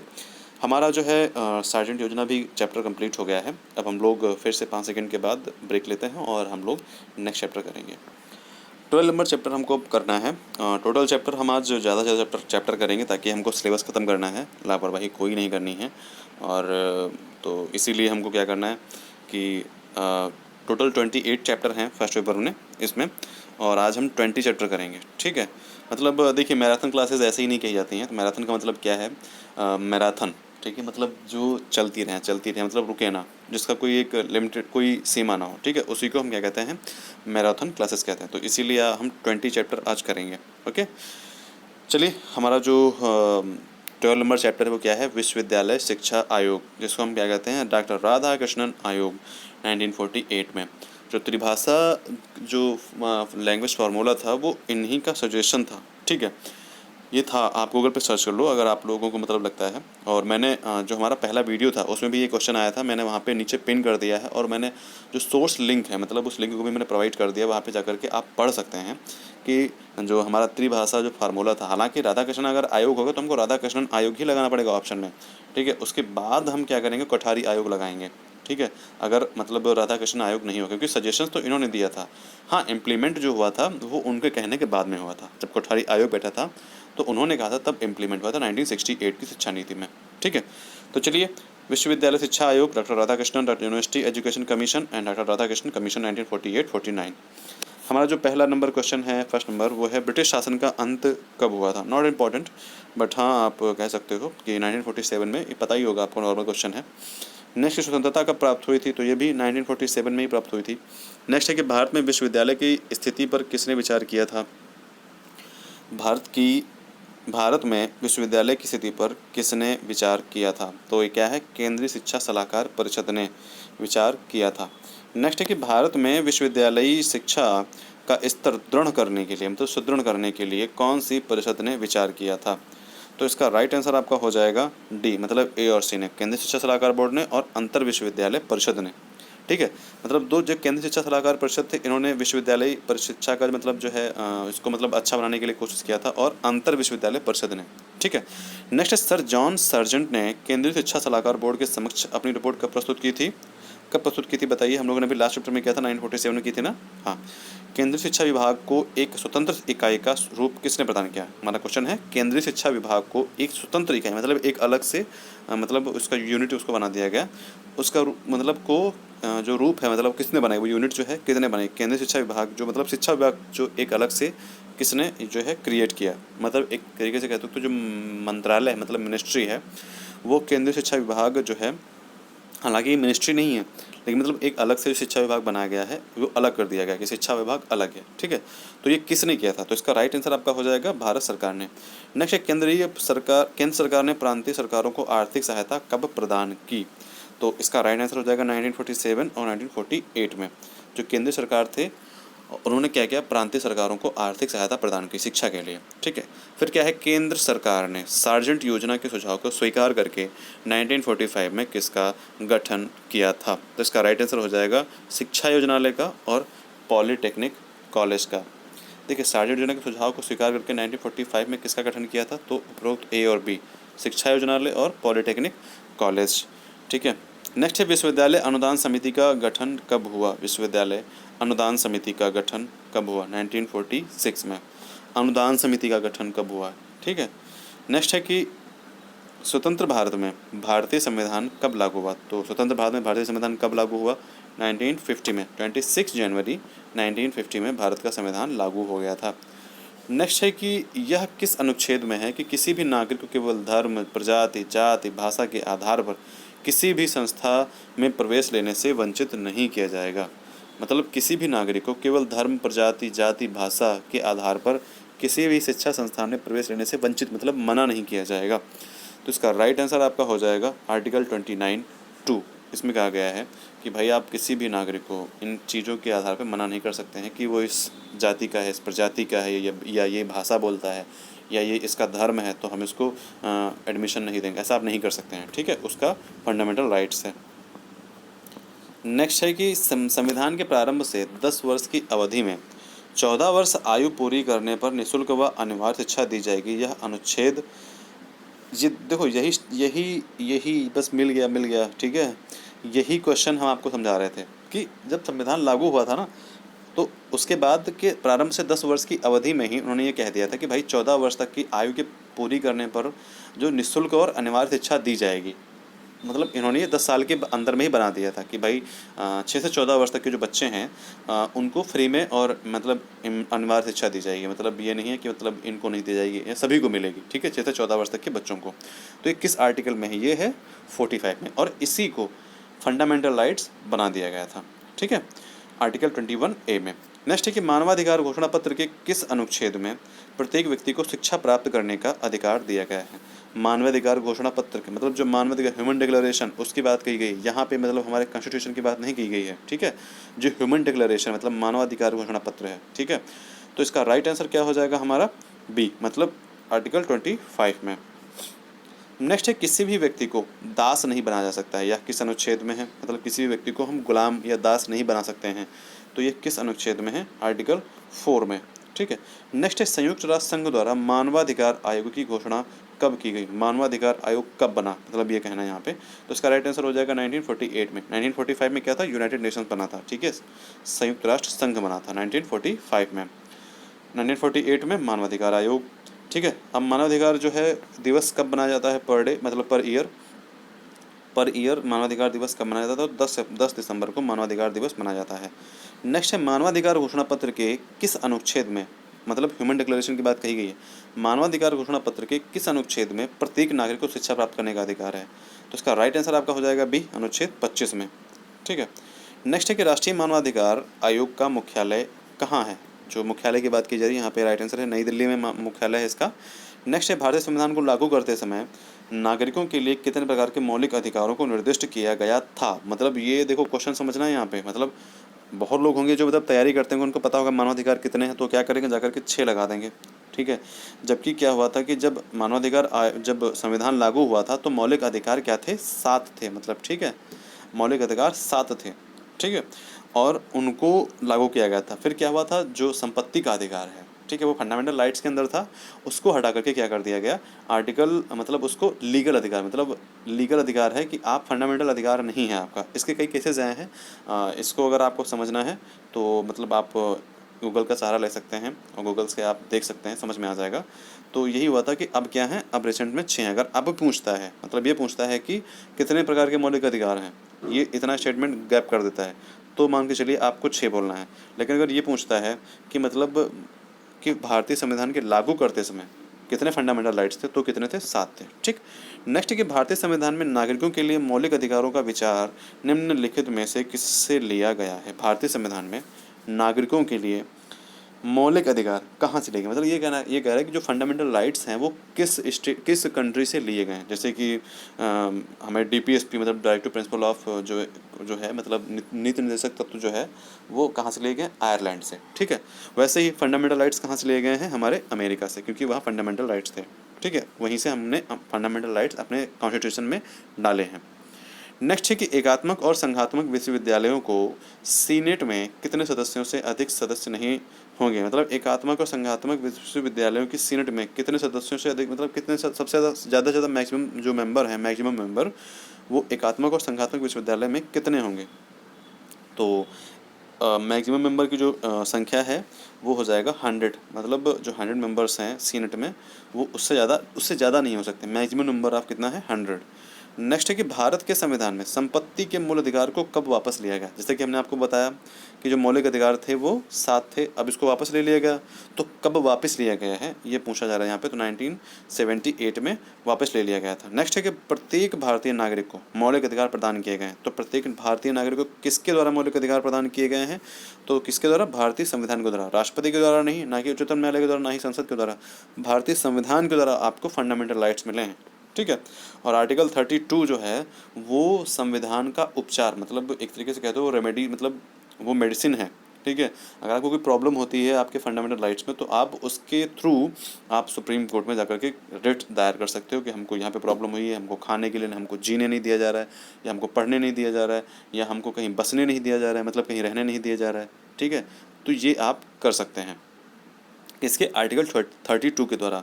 और किसके द्वारा हम मौलिक अधिकार जो प्रदान है वो हम किसके माध्यम से प्राप्त हैं, वो भारतीय संविधान के द्वारा। फिर क्या, भारतीय संविधान के अनुसार किस आयु तक के बालकों के लिए निःशुल्क व अनिवार्य शिक्षा का प्रावधान है। तो 14 वर्ष तक के बच्चे हैं, मतलब उनको तो नॉर्मल सा क्वेश्चन है, 14 वर्ष तक के बच्चों को जो फ्री ऑफ कॉस्ट जो है शिक्षा दी जाएगी।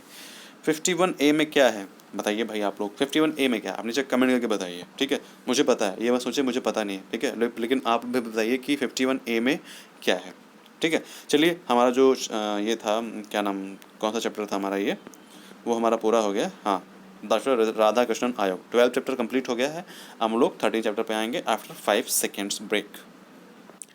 चैप्टर नंबर 13 अब हम लोग डिस्कस करेंगे, उसके बाद में फिर चैप्टर नंबर 14 और 15 तक डिस्कस करेंगे। ठीक है, 15 तक ही डिस्कस करेंगे, और क्योंकि फिर आई थिंक फिर जो बाकी चैप्टर बचेंगे वो हम लोग नेक्स्ट वीडियो में डिस्कस करेंगे। ठीक है, तो अब क्या है, माध्यमिक शिक्षा आयोग, मुदलियार आयोग। ठीक है, हमारा जो पहला क्वेश्चन है वो है माध्यमिक शिक्षा आयोग का गठन कब हुआ था। तो इसका टाइमिंग देखो, सन तो आपको याद ही होना चाहिए कि 1952 में हुआ था। ठीक है, और दूसरा क्या होगा, 23 सितंबर 1952 में। नेक्स्ट इसके अध्यक्ष कौन थे, स्वामी लक्ष्मण स्वामी मुदलियार। नेक्स्ट है कि भारतीय शिक्षा आयोग को किस नाम से जाना जाता है, तो मुदलियार आयोग। भारत सरकार से आयोग का गठन करने के लिए किसने आग्रह किया था, तो इसका राइट आंसर हो जाएगा केंद्रीय शिक्षा सलाहकार बोर्ड ने। नेक्स्ट है कि आयोग के गठन का मुख्य उद्देश्य क्या था, तो आयोग के गठन का मुख्य उद्देश्य था कि माध्यमिक शिक्षा की समस्याओं का अध्ययन करना। ठीक है, जो भी प्रॉब्लम्स हैं उनको अध्ययन करना और उन पे जो सजेशंस देना सरकार को। नेक्स्ट है कि माध्यमिक शिक्षा कितने वर्ष की निर्धारित की गई है, तो इसका राइट आंसर आपका हो जाएगा 7 वर्ष की। ठीक है, अब यहाँ पे 7 नंबर का जो क्वेश्चन है कि माध्यमिक शिक्षा किस कक्षा से किस कक्षा तक होती है, तो उसका राइट आंसर क्या हो जाएगा आपका 5 से 11 तक। ये माध्यमिक शिक्षा कक्षा से मतलब 5 से 11 तक होती है। नेक्स्ट है कि माध्यमिक, देखिए इस क्वेश्चन पे मुझे थोड़ा सा डाउट लग रहा है। ठीक है, बट आंसर इसका ये दिया है, आप नीचे कमेंट करके बताइए कि इसका राइट आंसर क्या है। ठीक है, मैं भी थोड़ा सा इसको देख लूँगा, मुझे कहीं से मिला नहीं इसका आंसर, बट आप मुझे बताइए कि इसका आंसर क्या हो सकता है अगर आपको मिल रहा है तो। नेक्स्ट है कि माध्यमिक शिक्षा के शिक्षण काल का कितने भागों में विभाजित किया गया है। माध्यमिक शिक्षा के शिक्षण काल का कितने भागों में विभाजित किया गया है, तो इसका राइट आंसर आपका हो जाएगा ए, मतलब 2 भागों में विभाजित किया गया है। नेक्स्ट शिक्षण काल के 2 भाग कौन से हैं, तो इसका जो है जूनियर और उच्चतर। शिक्षण काल के 2 भाग कौन हैं, जूनियर और उच्चतर। वही जो 2 विभाग, मतलब माध्यमिक शिक्षा के जो शिक्षण काल है, किसके शिक्षण काल है, माध्यमिक शिक्षा के शिक्षण काल हैं। कौन कौन, जूनियर माध्यमिक और उच्चतर माध्यमिक। 10 नंबर क्वेश्चन है कि प्राथमिक डिग्री कोर्स की अवधि कितने वर्ष हो। जो प्रथम डिग्री कोर्स है उसकी अवधि कितने वर्ष हो, तो इसका राइट आंसर हो जाएगा 3 वर्ष। वही मतलब बैचलर डिग्री की बात कर रहे हैं यहाँ पे। नेक्स्ट है कि माध्यमिक शिक्षा के कौन से उद्देश्य हैं?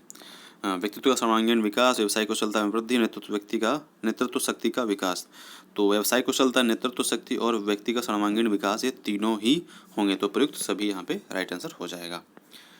नेक्स्ट है कि माध्यमिक शिक्षा की समस्याओं की जांच करने के लिए आयोग ने कितने पृष्ठों का प्रतिवेद तैयार किया है? तो ये इम्पोर्टेंट नहीं है मतलब, हालांकि लेकिन फिर भी हम समझ लेते हैं कि इसका राइट आंसर क्या है, 224 पृष्ठों का। नेक्स्ट है, आयोग ने माध्यमिक शिक्षा की विद्यमान समस्याओं के जांच के लिए कितने अध्यायों का प्रतिवेद तैयार किया था? ये इंपॉर्टेंट हो सकता है कि कितने अध्याय, जो माध्यमिक शिक्षा था उसने समस्याओं की जाँच के लिए कितने अध्याय का मतलब प्रारूप तैयार किया है। ठीक है, तो इसका राइट आंसर यहाँ पे हो जाएगा आपका बी, मतलब 15 अध्यायों का। नेक्स्ट है, मुदलियार आयोग के सदस्य कौन थे? तो उपयुक्त सभी, लक्ष्मण स्वामी, A.N. बसु, S.S. चारी, जॉन क्रिस्टी। ठीक है, देखिए अगर उपयुक्त सभी दिया है ना ऑप्शन में, तो उसको थोड़ा सा आपको ज़्यादा प्रेफर करना है। ठीक है, थोड़ा सा देख भी लेना है कि मतलब ये अपने नाम कहीं सुने हैं या नहीं सुने हैं। ठीक है, तो आपने लक्ष्मण स्वामी, S.N. बासु और जॉन क्रिस्टी तो सुना ही है। तो जब ये 3 होंगे तो S.S. धारी नहीं, S.S. चारी तो जरूर ही मतलब मान लो कि हाँ ये भी हो जाएंगे। तो इसी यहाँ पे राइट आंसर क्या हो जाएगा? डी। ठीक है, नेक्स्ट है कि मुदलियार आयोग के सचिव कौन थे? तो इसके सचिव कौन थे? तो सिंपल सी बात है, इसका जो A.N. बसु थे वो सचिव थे, अध्यक्ष कौन थे? Doctor A. लक्ष्मण स्वामी मुदलियार। जो अध्यक्ष थे वो A. लक्ष्मण स्वामी मुदलियार थे और सचिव A.N. बसु थे। नेक्स्ट है कि भारत सरकार के शिक्षा मंत्रालय के संयुक्त सचिव कौन थे? जो भारत सरकार के शिक्षा मंत्रालय के संयुक्त सचिव कौन थे तब के टाइम जब मुदलियार आयोग था? तो क्या थे? के.जी. सैयदेज। नेक्स्ट है कि भारत सरकार के शिक्षा मंत्रालय के महासचिव कौन थे? ये संयुक्त सचिव हैं, ठीक, ज्वाइंट सेक्रेटरी जिसको बोलते हैं। ठीक है, नेक्स्ट है कि भारत सरकार के शिक्षा मंत्रालय के सह सचिव कौन थे? तो इसका राइट आंसर आपका हो जाएगा बी, डॉक्टर M.S. चारी। नेक्स्ट आंसर है कि माध्यमिक शिक्षा द्वारा नागरिकों में किन गुणों का विकास किया जाना चाहिए? तो इसका राइट आंसर आपका हो जाएगा डी, मतलब उपयुक्त सभी। सही सारे गुण हैं, बौद्धिक, नैतिक और सामाजिक। नेक्स्ट है स्टेटमेंट है हमारा, नेक्स्ट जो है वो स्टेटमेंट है कि हमें पूर्व अंकित सिद्धांत को ध्यान में रखना चाहिए कि माध्यमिक शिक्षा स्वयं में पूर्ण इकाई और तैयारी का स्तर मात्र नहीं है। इस अवधि के अंत में छात्र यदि वह चाहे जीवन उत्तरदायित्वों को ग्रहण करने और उपयोगी व्यवसाय को अपनाने की स्थिति में होना चाहिए। ठीक है, मतलब यहाँ पे ये कहना है कि जो ये सिद्धांत है इसमें हमें यही नहीं मानना चाहिए कि शिक्षा के लिए ही है। इसको हमको अगर वो चाहे कि जीवन की रिस्पॉन्सिबिलिटी, अपनी लाइफ की रिस्पॉन्सिबिलिटी संभालना चाहे और व्यवसाय को करना चाहे तो वो उस स्थिति में होना चाहिए। तो यहाँ पे किसका स्टेटमेंट है? तो 90 नंबर क्वेश्चन का जो आंसर है वो क्या है? आयोग का, मतलब यही मुदलियार आयोग का जो है स्टेटमेंट है। नेक्स्ट है कि नवीन संगठन के अंतर्गत माध्यमिक शिक्षा का प्रारंभ कितने वर्ष बाद होना चाहिए? तो इसका राइट आंसर आपका हो जाएगा, राइट आंसर इसका क्या हो जाएगा? 4 से 5 वर्ष के बाद में। मतलब नवीन संगठन के अंतर्गत जो ये संगठन है के अंतर्गत माध्यमिक शिक्षा का प्रारंभ कितने वर्ष बाद होना चाहिए? तब नवीन संगठन कोई अगर बनता है तो उसके मतलब अंदर में उसके मतलब अंडर में माध्यमिक शिक्षा का प्रारंभ कितने वर्ष बाद होना चाहिए? तो 4 से 5 वर्ष बाद। आई थिंक मुझे क्वेश्चन समझ नहीं आ रहा है, नवीन संगठन क्या होना है, क्या होता है, तो आप इसको स्किप कर सकते हो, छोड़ सकते हो आप इसको, इतना कोई इशू नहीं है, क्वेश्चन इतना इंपॉर्टेंट नहीं लग रहा है। ठीक है, नेक्स्ट है कि राज्यों के ग्रामीण विद्यालयों में पाठ्यक्रम में क्या सम्मिलित करना चाहिए? 21 का राइट आंसर क्या है? राज्यों के ग्रामीण विद्यालय में पाठ्यक्रम में क्या सम्मिलित करना चाहिए? बागवानी, पशुपालन, इतिहास या ए भी। तो बागवानी और पशुपालन, राज्यों के ग्रामीण विद्यालय में बागवानी और पशुपालन ये सम्मिलित करने चाहिए। नेक्स्ट कि केंद्र व राज्य सरकारों को मेरिट के आधार पर चुने छात्र को क्या देना चाहिए? केंद्र व राज्य सरकारों को मेरिट के आधार पर चुने छात्रों को क्या देना चाहिए? मेडल, सर्वोच्च स्थान, निःशुल्क छात्रवृत्ति या इनमें से कोई नहीं। तो इसका 22 का जो राइट आंसर है वो क्या है? सी, क्या है? मतलब निःशुल्क छात्रवृत्ति देनी चाहिए। ठीक है, नेक्स्ट आंसर है हमारा, नेक्स्ट क्वेश्चन है कि आयोग ने स्त्री व बालिकाओं के लिए किस विषय की विशेष सुविधा उपलब्ध करानी चाहिए? तो इसका 23 का राइट आंसर है आपका बी, गृह विज्ञान की। ठीक है, आयोग ने स्त्री व बालिकाओं के लिए किसकी गृह विज्ञान की विशेष सुविधा उपलब्ध करानी चाहिए, ऐसा सजेशन दिया था। किसने? मुदलियार आयोग ने। नेक्स्ट है शिक्षा से संबंधित मामलों में शिक्षा विभाग को परामर्श देने के लिए राज्य में किस परिषद का गठन किया जाना चाहिए? 24 जो क्वेश्चन क्या है, शिक्षा से संबंधित मामलों में शिक्षा विभाग को परामर्श देने के लिए मतलब एडवाइस करने के लिए जो है राज्य में किस परिषद का गठन किया जाना चाहिए? तो 24 का राइट आंसर क्या हुआ? सी, राज्य शिक्षा सलाहकार परिषद। क्या होना चाहिए? राज्य शिक्षा सलाहकार परिषद क्या होती है? राज्यों को जो है शिक्षा विभाग में जो परामर्श देती है, उसके लिए राज्य शिक्षा सलाहकार परिषद, सलाहकार मतलब सलाह देने के लिए जो परिषद है उसको बनाया जाना चाहिए। नेक्स्ट है, किस कक्षा में प्रवेश दिए जाने वाले छात्रों की संख्या कितनी होना, मतलब किसी कक्षा में प्रवेश दिए जाने वाले छात्रों की संख्या कितनी होनी चाहिए, मतलब किसी भी क्लास में अगर आप एडमिशन लेते हैं तो मिनिमम एडमिशन आप कितने ले सकते हैं, मैक्सिमम एडमिशन। तो यहाँ पे जो 25 का राइट आंसर है वो क्या है? 30 से 40 छात्र, यही रेशियो है कि 40 छात्रों पे एक टीचर। ठीक है, ये आज के टाइम प्रेजेंट टाइम का यही रेशियो है। तो हमारा ये जो है 13 नंबर जो है हो गया है। अब हम लोग 14 चैप्टर डिस्कस करेंगे आफ्टर 5 सेकेंड्स। चैप्टर नंबर 14 और इसका नाम है शिक्षा आयोग तथा अथवा कोठारी आयोग 1964। ठीक है, 64 से 66 या 68, नेक्स्ट 1964 से 66 है। तो इसका फर्स्ट नंबर क्वेश्चन क्या है कि भारत सरकार ने शिक्षा आयोग का गठन कब किया, मतलब यही जो शिक्षा आयोग है या कोठारी आयोग, इसका गठन कब किया? तो इसका यहाँ पे राइट आंसर हो जाएगा 1964 में। शिक्षा आयोग का अध्यक्ष कौन था? तो इसका राइट आंसर आपको हो जाएगा दौलत कोठारी जी। नेक्स्ट है कि 1966 में भारत सरकार के तत्कालीन शिक्षा मंत्री कौन थे? ठीक है, तो इसका राइट आंसर आपका हो जाएगा शिक्षा मंत्री थे, यहाँ पे प्रधानमंत्री नहीं पूछ रहे हैं, शिक्षा मंत्री MC छांगला। नेक्स्ट है कि माध्यमिक शिक्षा पुनर्गठन समिति की स्थापना कब हुई? माध्यमिक शिक्षा पुनर्गठन समिति की स्थापना कब हुई? इससे पहले भी माध्यमिक शिक्षा की पुनर्गठन समिति स्थापना हुई थी ना, तो इसीलिए दोबारा गठित हुई, इसीलिए उसको माध्यमिक शिक्षा पुनर्गठन समिति कहा गया है। तो इसका राइट आंसर आपका हो जाएगा 1952 में। ठीक है,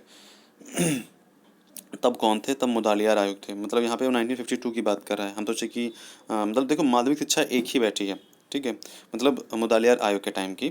ठीक है, और उसके बाद जब पुनर्गठन समिति की स्थापना हुई तो 1952 में ही पुनर्गठन समिति बस इसको नाम दे दिया गया है, मतलब यहाँ पे जो ऑप्शंस हैं वो इसके अकॉर्डिंग नहीं है। तो यहाँ पे जो राइट आंसर है वो आपको 1952 ही मानना पड़ेगा। ठीक है, क्योंकि ऑप्शंस 1964 नहीं। अगर हम सोचे कि 1960 जब माध्यमिक शिक्षा आयोग जो मतलब पुनर्गठन समिति की बात कही गई है, तो ये पुनर्गठित समिति दोबारा हुई है कोठारी के टाइम में। ठीक है, जो दौलत सिंह कोठारी जी हैं इनके टाइम में दोबारा हो, तो 1964 यहाँ पे अगर ऑप्शन होता तो वो यहाँ पे सही होता, पर 1952 है, तो माध्यमिक शिक्षा पुनर्गठन समिति की स्थापना 1952 में हुई थी। ठीक है, नेक्स्ट है कि मेरी यह हार्दिक इच्छा है कि शिक्षा सम पहलुओं प्राथमिक माध्यमिक विश्वविद्यालय प्राविधिक का सर्वेक्षण करे और संतुतियाँ प्रस्तुत करे, जिससे समस्त स्तरों पर हमारी प्रणाली का उन्नत करने में सहायता मिल सकती है, हमारी प्रणाली को उन्नत करने में सहायता मिल सकती है। तो फिफ्थ का राइट आंसर क्या है आपका? C, S राधा कृष्णन का। ठीक है, एस राधा कृष्णन क्या है? जो मतलब 1948 जिसको हम विश्वविद्यालय शिक्षा आयोग हमने बोला था ना 1948 से 1949 में, तो वही एस राधा कृष्णन का है ये स्टेटमेंट कि यह मेरी हार्दिक इच्छा है कि आयोग जो है शिक्षा सम पहलुओं प्राथमिक माध्यमिक विश्वविद्यालय प्राविधिक का सर्वेक्षण करें और संतुतियाँ प्रस्तुत करें, जिनसे समस्त स्तरों पर हमारी प्रणाली को उन्नत करने में सहायता मिल सके। नेक्स्ट है माध्यमिक शिक्षा पुनर्गठन समिति के अध्यक्ष कौन थे? तो 6 का जो राइट आंसर है वो क्या है? आचार्य नरेंद्र देव। ठीक है, माध्यमिक शिक्षा पुनर्गठन समिति के जो अध्यक्ष थे, पुनर्गठन समिति, ठीक है, पुनर्गठन समिति याद रखनी है। माध्यमिक शिक्षा जो आयोग था वो थे मुदलियार जी, लेकिन माध्यमिक शिक्षा पुनर्गठन समिति के जो अध्यक्ष हैं वो कौन है? आचार्य नरेंद्र देव। 7 नंबर क्वेश्चन है, माध्यमिक शिक्षा तथा प्राथमिक शिक्षा का सुचारू रूप से प्रदान करने के लिए कौन सा शिक्षा आयोग? 1964 में शिक्षा आयोग गठित हुआ था, वही अभी जिस पर हम पढ़ रहे हैं, कोठारी आयोग।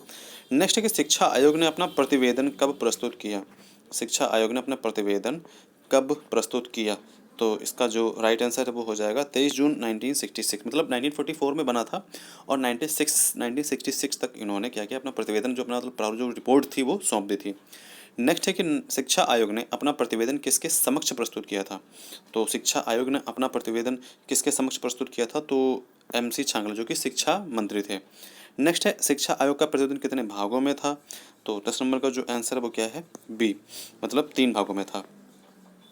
अब हम 11 नंबर क्वेश्चन पे आएंगे, तो ये क्या है? शिक्षा आयोग का क्या नाम था, मतलब शिक्षा आयोग का नाम क्या था? ठीक है, तो इसका राइट आंसर आपका हो जाएगा शिक्षा एवं राष्ट्रीय प्रगति, ये नाम पूछ सकते हैं। ठीक है, तो इसको याद रखिएगा कि शिक्षा आयोग का नाम क्या था जो 1964 था, उसमें आपको ये कोठारी आयोग नहीं बोलना है। ठीक है, अगर ऑप्शन में होगा तो कह सकते हैं, बट यहाँ पे ऑप्शन में नहीं है ना, तो शिक्षा समिति, राष्ट्रीय समिति, आयोग का प्रबंधन या शिक्षा एवं राष्ट्रीय प्रगति, तो आयोग का जो नाम था वो था शिक्षा एवं राष्ट्रीय आयोग।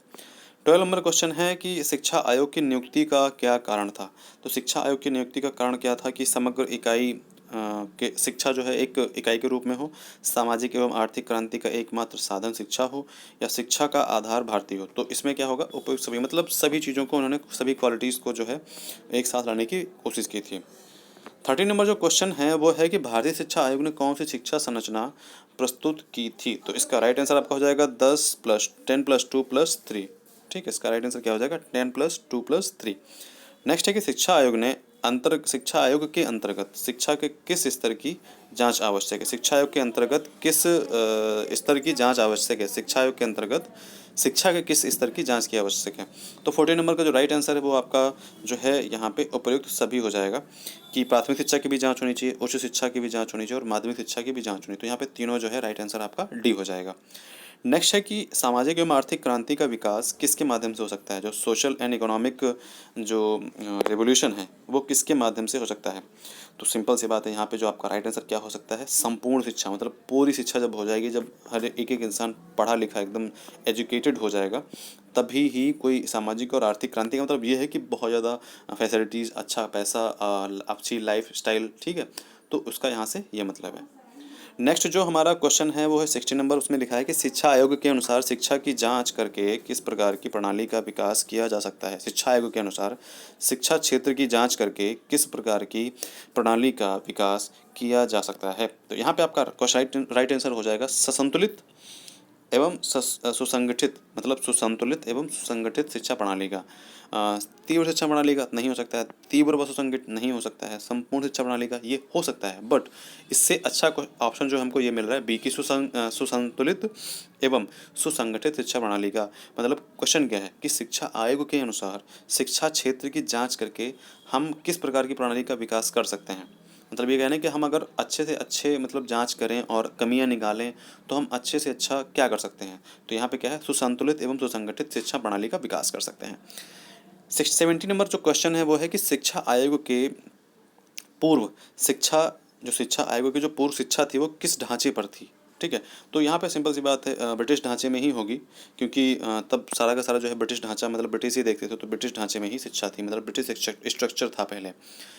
नेक्स्ट है कि शिक्षा के द्वारा किन चीज़ों का विकास किया जा सकता है। तो शिक्षा के द्वारा हम सभी चीज़ें कर सकते हैं, गरीबी दूर कर सकते हैं, रहन सहन के उच्च स्तर कर सकते हैं, कृषि एवं उद्योगों का विकास कर सकते हैं। समझ रहे हैं ना।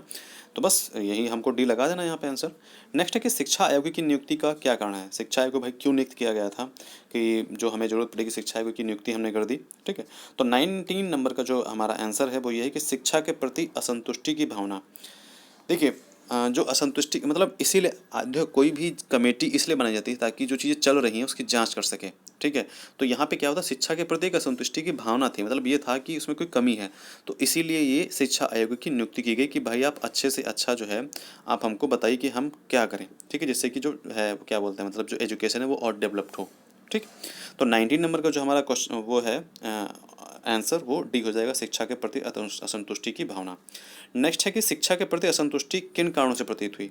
ठीक है, किन कारणों से प्रतीत हुई, निरक्षरता का समाधान नहीं हुआ, या फिर या निःशुल्क व अनिवार्य शिक्षा की व्यवस्था नहीं हुई, विभिन्न प्रकार के पाठ्यक्रम लागू नहीं हुए, या उपयुक्त सभी। तो इसका राइट आंसर आप गेस करिए, डी। सिंपल सी बात है, यहाँ पे डी होगा कि यहाँ पे जो है कि यहाँ पे क्या हुआ था, निरक्षरता का समाधान नहीं हुआ था। जो मतलब निरक्षरता मतलब क्या कहते हैं, अनपढ़ लोग जो थे उसको उनको पढ़ाई करने के लिए मतलब जो चीज़ें वो मिलनी चाहिए, जो चीज़ फैसिलिटीज़ मिलनी चाहिए वो नहीं हो पा रही थी। निःशुल्क व अनिवार्य शिक्षा की व्यवस्था नहीं हुई थी, विभिन्न प्रकार के पाठ्यक्रम भी लागू नहीं हुए थे, बहुत सी चीज़ें मतलब लागू होनी थी वो भी नहीं हुई थी। तो इसीलिए यहाँ पे डी आंसर हो जाएगा कि असंतुष्टि के ये सारे कारण थे। ठीक, नेक्स्ट है कि शिक्षा आयोग ने निम्नलिखित में से कौन सा कार्यक्रम चलाया। तो शिक्षा आयोग ने निम्नलिखित में से कौन सा कार्यक्रम चलाया। कोठारी आयोग है, याद रखना है। तो इन्होंने कौन सा कार्यक्रम चलाया, दो मुखी, त्रिमुखी या पंचमुखी, या इनमें से कोई नहीं। तो आप लोगों को आंसर आई थिंक पता होगा, हमने इतना पढ़ाया आपको, तो आई थिंक आपको पता ही होगा। ठीक है, तो इसका राइट आंसर क्या होगा आपका, त्रिमुखी। ठीक है, शिक्षा आयोग जो कोठारी शिक्षा आयोग था इसने त्रिमुखी मतलब वही थर्ड जो है लैंग्वेज फार्मूला अपनाया था। नेक्स्ट है कि आयोग ने राष्ट्रीय विकास के परिप्रेक्ष्य में कार्यक्रम में क्या प्रस्तुत किया। जो आयोग है उसने क्या राष्ट्रीय विकास के परिप्रेक्ष्य मतलब राष्ट्रीय विकास जो नेशनल डेवलपमेंट है उसको लेकर के उसने कौन सा ऐसा प्रोग्राम प्रस्तुत किया है। तो इसका हम लोग ऑप्शन देख लेते हैं कि ऑप्शन क्या है इसका। ऑप्शन है शिक्षा को उत्पादकता से जोड़ना, शिक्षा के द्वारा लोकतांत्रिक मूल्यों की रक्षा करना, शिक्षा के द्वारा नैतिक, आध्यात्मिक और सामाजिक मूल्य का विकास करना। तो इसका राइट आंसर आपको पता चल रहा होगा कि इसका राइट आंसर क्या है। फर्स्ट, ए, बी एंड सी, मतलब डी। राइट आंसर क्या है इसका, डी। ओके। नेक्स्ट है कि आयोग ने शिक्षा का महत्वपूर्ण लक्ष्य किसे कहा है? शिक्षा का महत्वपूर्ण लक्ष्य किसे कहा है कि भाई मतलब अगर हमको ये चीज़ मिल गई तो मान के चलते हैं कि हाँ हमने शिक्षा दे दी है, तो इसका शिक्षा का महत्वपूर्ण लक्ष्य क्या है? तो इसका राइट आंसर क्या है? राष्ट्रीय विकास। अगर हम नेशनल डेवलपमेंट कर गए, ठीक है, मतलब जो हमारी एजुकेशन है, लिटरेसी जो मतलब परसेंटेज है, वो अगर हमने इंक्रीज कर लिया तो और नेशनल डेवलपमेंट होने लगा, राष्ट्रीय विकास होने लगा, तो हम उसको मानेंगे कि हाँ यही हमारा लक्ष्य था और जो कि हमको मिल रहा है, हम पा रहे हैं उसको, ठीक है। नेक्स्ट है 24 का कि शिक्षा आयोग ने शिक्षा की उत्पादकता बढ़ाने के लिए क्या सुझाव दिए? मतलब हमारी जो शिक्षा जो एजुकेशन है वो और भी ज़्यादा प्रोडक्टिव हो, और भी ज़्यादा उससे हमको जॉब्स मिलें, और भी चीज़ें, मतलब उससे मतलब देखो, उस शिक्षा का कोई वैल्यू नहीं है जिससे कि आप कुछ अर्न ना कर सको, वो टैलेंट किसी काम का नहीं है जिससे आप अपना घर ना चला सको। तो यहाँ पे वही तो चीज़ है ना कि अगर हम अपनी पढ़ाई को और प्रोडक्टिविटी बनाएं, प्रोडक्टिविटी कब बनेगी? उसको प्रोडक्टिविटी तब कहते हैं जब उस वो जॉब या वो शिक्षा ऐसी हो जिससे कि हम चार पैसे कमा सकें, मतलब हम कुछ अर्न कर सकें, ठीक है। तो वही यहाँ पे कहना चाह रहे हैं कि मतलब हम पढ़ाई की क्वालिटी को हम और अच्छा करें जिससे कि आने वाले समय में मतलब कहीं पे भी जो है अपने स्किल डेवलपमेंट के आधार पर वो स्टूडेंट्स या वो बच्चे लग सकें कहीं पे, ठीक है। फिर यहाँ पे ऑप्शन क्या दिए गए, कौन कौन से सुझाव दिए गए हैं? तो यहाँ पे सुझाव क्या है? विश्वविद्यालय स्तर पर वैज्ञानिक या तकनीकी शिक्षण का अभाव, बिल्कुल यहाँ पे साइंटिफिकली और मतलब लैब वगैरह सब होनी चाहिए। नेक्स्ट है कि विज्ञान को प्राथमिक से विश्वविद्यालय स्तर तक अनिवार्य अंग, तो बिल्कुल साइंस को हमको बेसिक से लगा करके जो ग्रेजुएशन लेवल तक है या आगे के जो विश्वविद्यालय मतलब जो कॉलेजेस लेवल तक है, स्कूल से लेकर के प्राइमरी स्कूल से लेकर के कॉलेज के लेवल तक हमको इसको अनिवार्य अंग बनाना चाहिए। नेक्स्ट है कि उच्च शिक्षा में कृषि एवं तकनीकी शिक्षा पर विशेष बल, तो बिल्कुल कृषि जो है देखिए आज भी मान के चलिए कि 63% जो जनसंख्या है वो हमारे गांव में बसती है, ठीक है।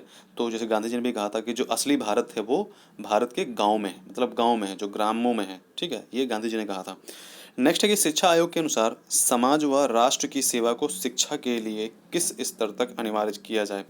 शिक्षा आयोग के अनुसार समाज व राष्ट्र की सेवा को शिक्षा के किस स्तर तक अनिवार्य किया जाए? मतलब भाई सेवा हम शिक्षा जो है हम कहाँ तक मतलब मैंडेटरी कर दें कि यहाँ तक शिक्षा करनी ही करनी है, ठीक है। तो यहाँ पे जो राइट आंसर आपका हो जाएगा वो डी, मतलब सभी शैक्षिक स्तर पर। क्या कहा है क्वेश्चन कि शिक्षा आयोग के अनुसार, मतलब इस शिक्षा आयोग ने ये क्या कहा है, इसके अनुसार क्या है कि समाज व राष्ट्र की सेवा को शिक्षा के किस स्तर तक अनिवार्य किया जाए? मतलब समाज व राष्ट्र को दोनों को मतलब जो है इन दोनों को पढ़ाने के लिए क्या मतलब सभी शैक्षिक स्तर पे, मतलब ये नहीं कि आप इंटर लेवल तक ही पढ़ें या ग्रेजुएशन लेवल तक ही, मतलब आप कहीं तक भी पढ़ सकते हैं, इसका यहाँ पे ये क्वेश्चन का कहना है, ठीक है। तो हम लोगों के क्वेश्चन चैप्टर 14 हो गए हैं। आफ्टर 5 सेकेंड्स हम चैप्टर 15 डिस्कस करेंगे और उसके बाद अगर हो पाया तो 16, 17 और 18 तक डिस्कस करेंगे, ठीक है। तो चलिए मिलते हैं आफ्टर 5 सेकेंड्स। 15 नंबर चैप्टर है हमारा राष्ट्रीय शिक्षा नीति तथा कार्यवाही हेतु कार्यक्रम, ठीक है। तो इसका जो हमारा पहला क्वेश्चन है वो है कि डॉक्टर दौलत सिंह कोठारी की अध्यक्षता में एक शिक्षा आयोग की स्थापना कब हुई थी? इसका राइट आंसर क्या है? 1964। एंड नेक्स्ट है कि डॉक्टर कोठारी ने अपने प्रतिवेदन में राष्ट्रीय शिक्षा नीति बनाने पर कब बल दिया? तो डॉक्टर कोठारी ने अपने प्रतिवेदन में, जो डॉक्टर कोठारी जी थे उन्होंने अपने प्रतिवेदन में राष्ट्रीय शिक्षा नीति बनाने पर कब बल दिया? तो इसका राइट आंसर आपका हो जाएगा 1966, क्योंकि तभी इन्होंने अपनी रिपोर्ट प्रस्तुत की थी। नेक्स्ट है कि अनिवार्य तथा निःशुल्क शिक्षा का प्रावधान संविधान के किस अनुच्छेद में है? तो आई थिंक आपको पता ही होगा ना, आर्टिकल 45 में। नेक्स्ट है कि राष्ट्रीय शिक्षा नीति में किस शैक्षिक संरचना को स्वीकार किया गया है? जो शैक्षिक संरचना है उसको स्वीकार किया गया है। तो आई थिंक 4 का जो राइट आंसर है वो आपका हो जाएगा हाँ 10+2+3, ठीक है, ये पहले का है। फिर जो है हमारा 5th नंबर का जो क्वेश्चन है कि 10+2+3 राष्ट्रीय समिति का गठन कब हुआ था? तो 5th का राइट आंसर क्या हो जाएगा? सी 1937 में। राष्ट्रीय समिति के अध्यक्ष कौन थे? तो इसका आंसर हो जाएगा आपका ए, मतलब डॉक्टर पी.डी. शुक्ला, ठीक है। पी.डी. शुक्ला जो थे राष्ट्रीय समिति के अध्यक्ष थे। नई राष्ट्रीय शिक्षा नीति का निर्माण कब हुआ? राइट आंसर क्या है? 1986 में। नई राष्ट्रीय शिक्षा नीति जो कि हम पढ़ रहे हैं अभी, उसका निर्माण कब हुआ था? 1986 में, नई राष्ट्रीय शिक्षा नीति, ओके। फिर है नई राष्ट्रीय शिक्षा नीति का आधार क्या था? तो नई राष्ट्रीय शिक्षा नीति का जो आधार था वो क्या था? बी, मतलब 1968 की जो नीति थी वही नई राष्ट्रीय शिक्षा नीति का आधार था। फिर क्या है मानवतावादी आदर्शों को स्थापित करने के लिए किस नीति को अपनाया गया? तो 1986 की नीति को अपनाया गया, यही आंसर ही होगा, ठीक है। और नेक्स्ट है कि 10+2+3 की जो संरचना है कितने स्तरों में बांटी गई। देखिए मानवतावादी आदर्श की बात कही जा रही थी, यहाँ पे आप गैस कर सकते हैं, मतलब ऐसे ही नहीं कि क्वेश्चन आ गया कि क्या नाम प्रगतिवादी आदर्श, तो मतलब 1986 नहीं लगाना। मानवतावादी आदर्शों को स्थापित करने के लिए 1986 की शिक्षा नीति को अपनाया गया। 10 नंबर जो क्वेश्चन है हमारा वो डी है, मतलब कि प्रथम 10 की 10+2+3 की संरचना कितने स्तर में बटी हुई है। तो 10 का राइट आंसर क्या है, उपयुक्त सभी, मतलब प्रथम 10 वर्ष में 5 वर्ष प्राथमिक, 3 वर्ष उच्च और 2 वर्ष का हाई स्कूल, +2 में इंटरमीडिएट और +3 में त्रिवर्षीय प्रथम डिग्री कोर्स। इसका राइट आंसर क्या हो जाएगा, उपयुक्त सभी। नेक्स्ट है कि निम्नलिखित में राष्ट्रीय मूल्य कौन से हैं। तो उपयुक्त सभी होगा, क्योंकि देखिए लोकतंत्र है, ठीक है, समाजवाद है, पर्यावरण का संरक्षण है और धर्मनिरपेक्ष, ये सारे के सारे क्या हैं हमारे, वो क्या है, राष्ट्रीय मूल्य हैं। नेक्स्ट है कि निम्नलिखित में से भारत सरकार द्वारा किस शिक्षा नीति को घोषित किया गया है। 12 नंबर क्वेश्चन है हमारा कि किस शिक्षा नीति को भारत सरकार द्वारा घोषित किया गया। तो 1986, ठीक है। वैसे हालांकि सभी हैं यहाँ पे, ठीक है। देखिए 68 भी शिक्षा नीति है, 79 भी शिक्षा नीति है और 86, तो इसका यहाँ पर राइट आंसर हो जाएगा आपका डी, मतलब यहाँ पे उपयुक्त सभी आ जाएगा।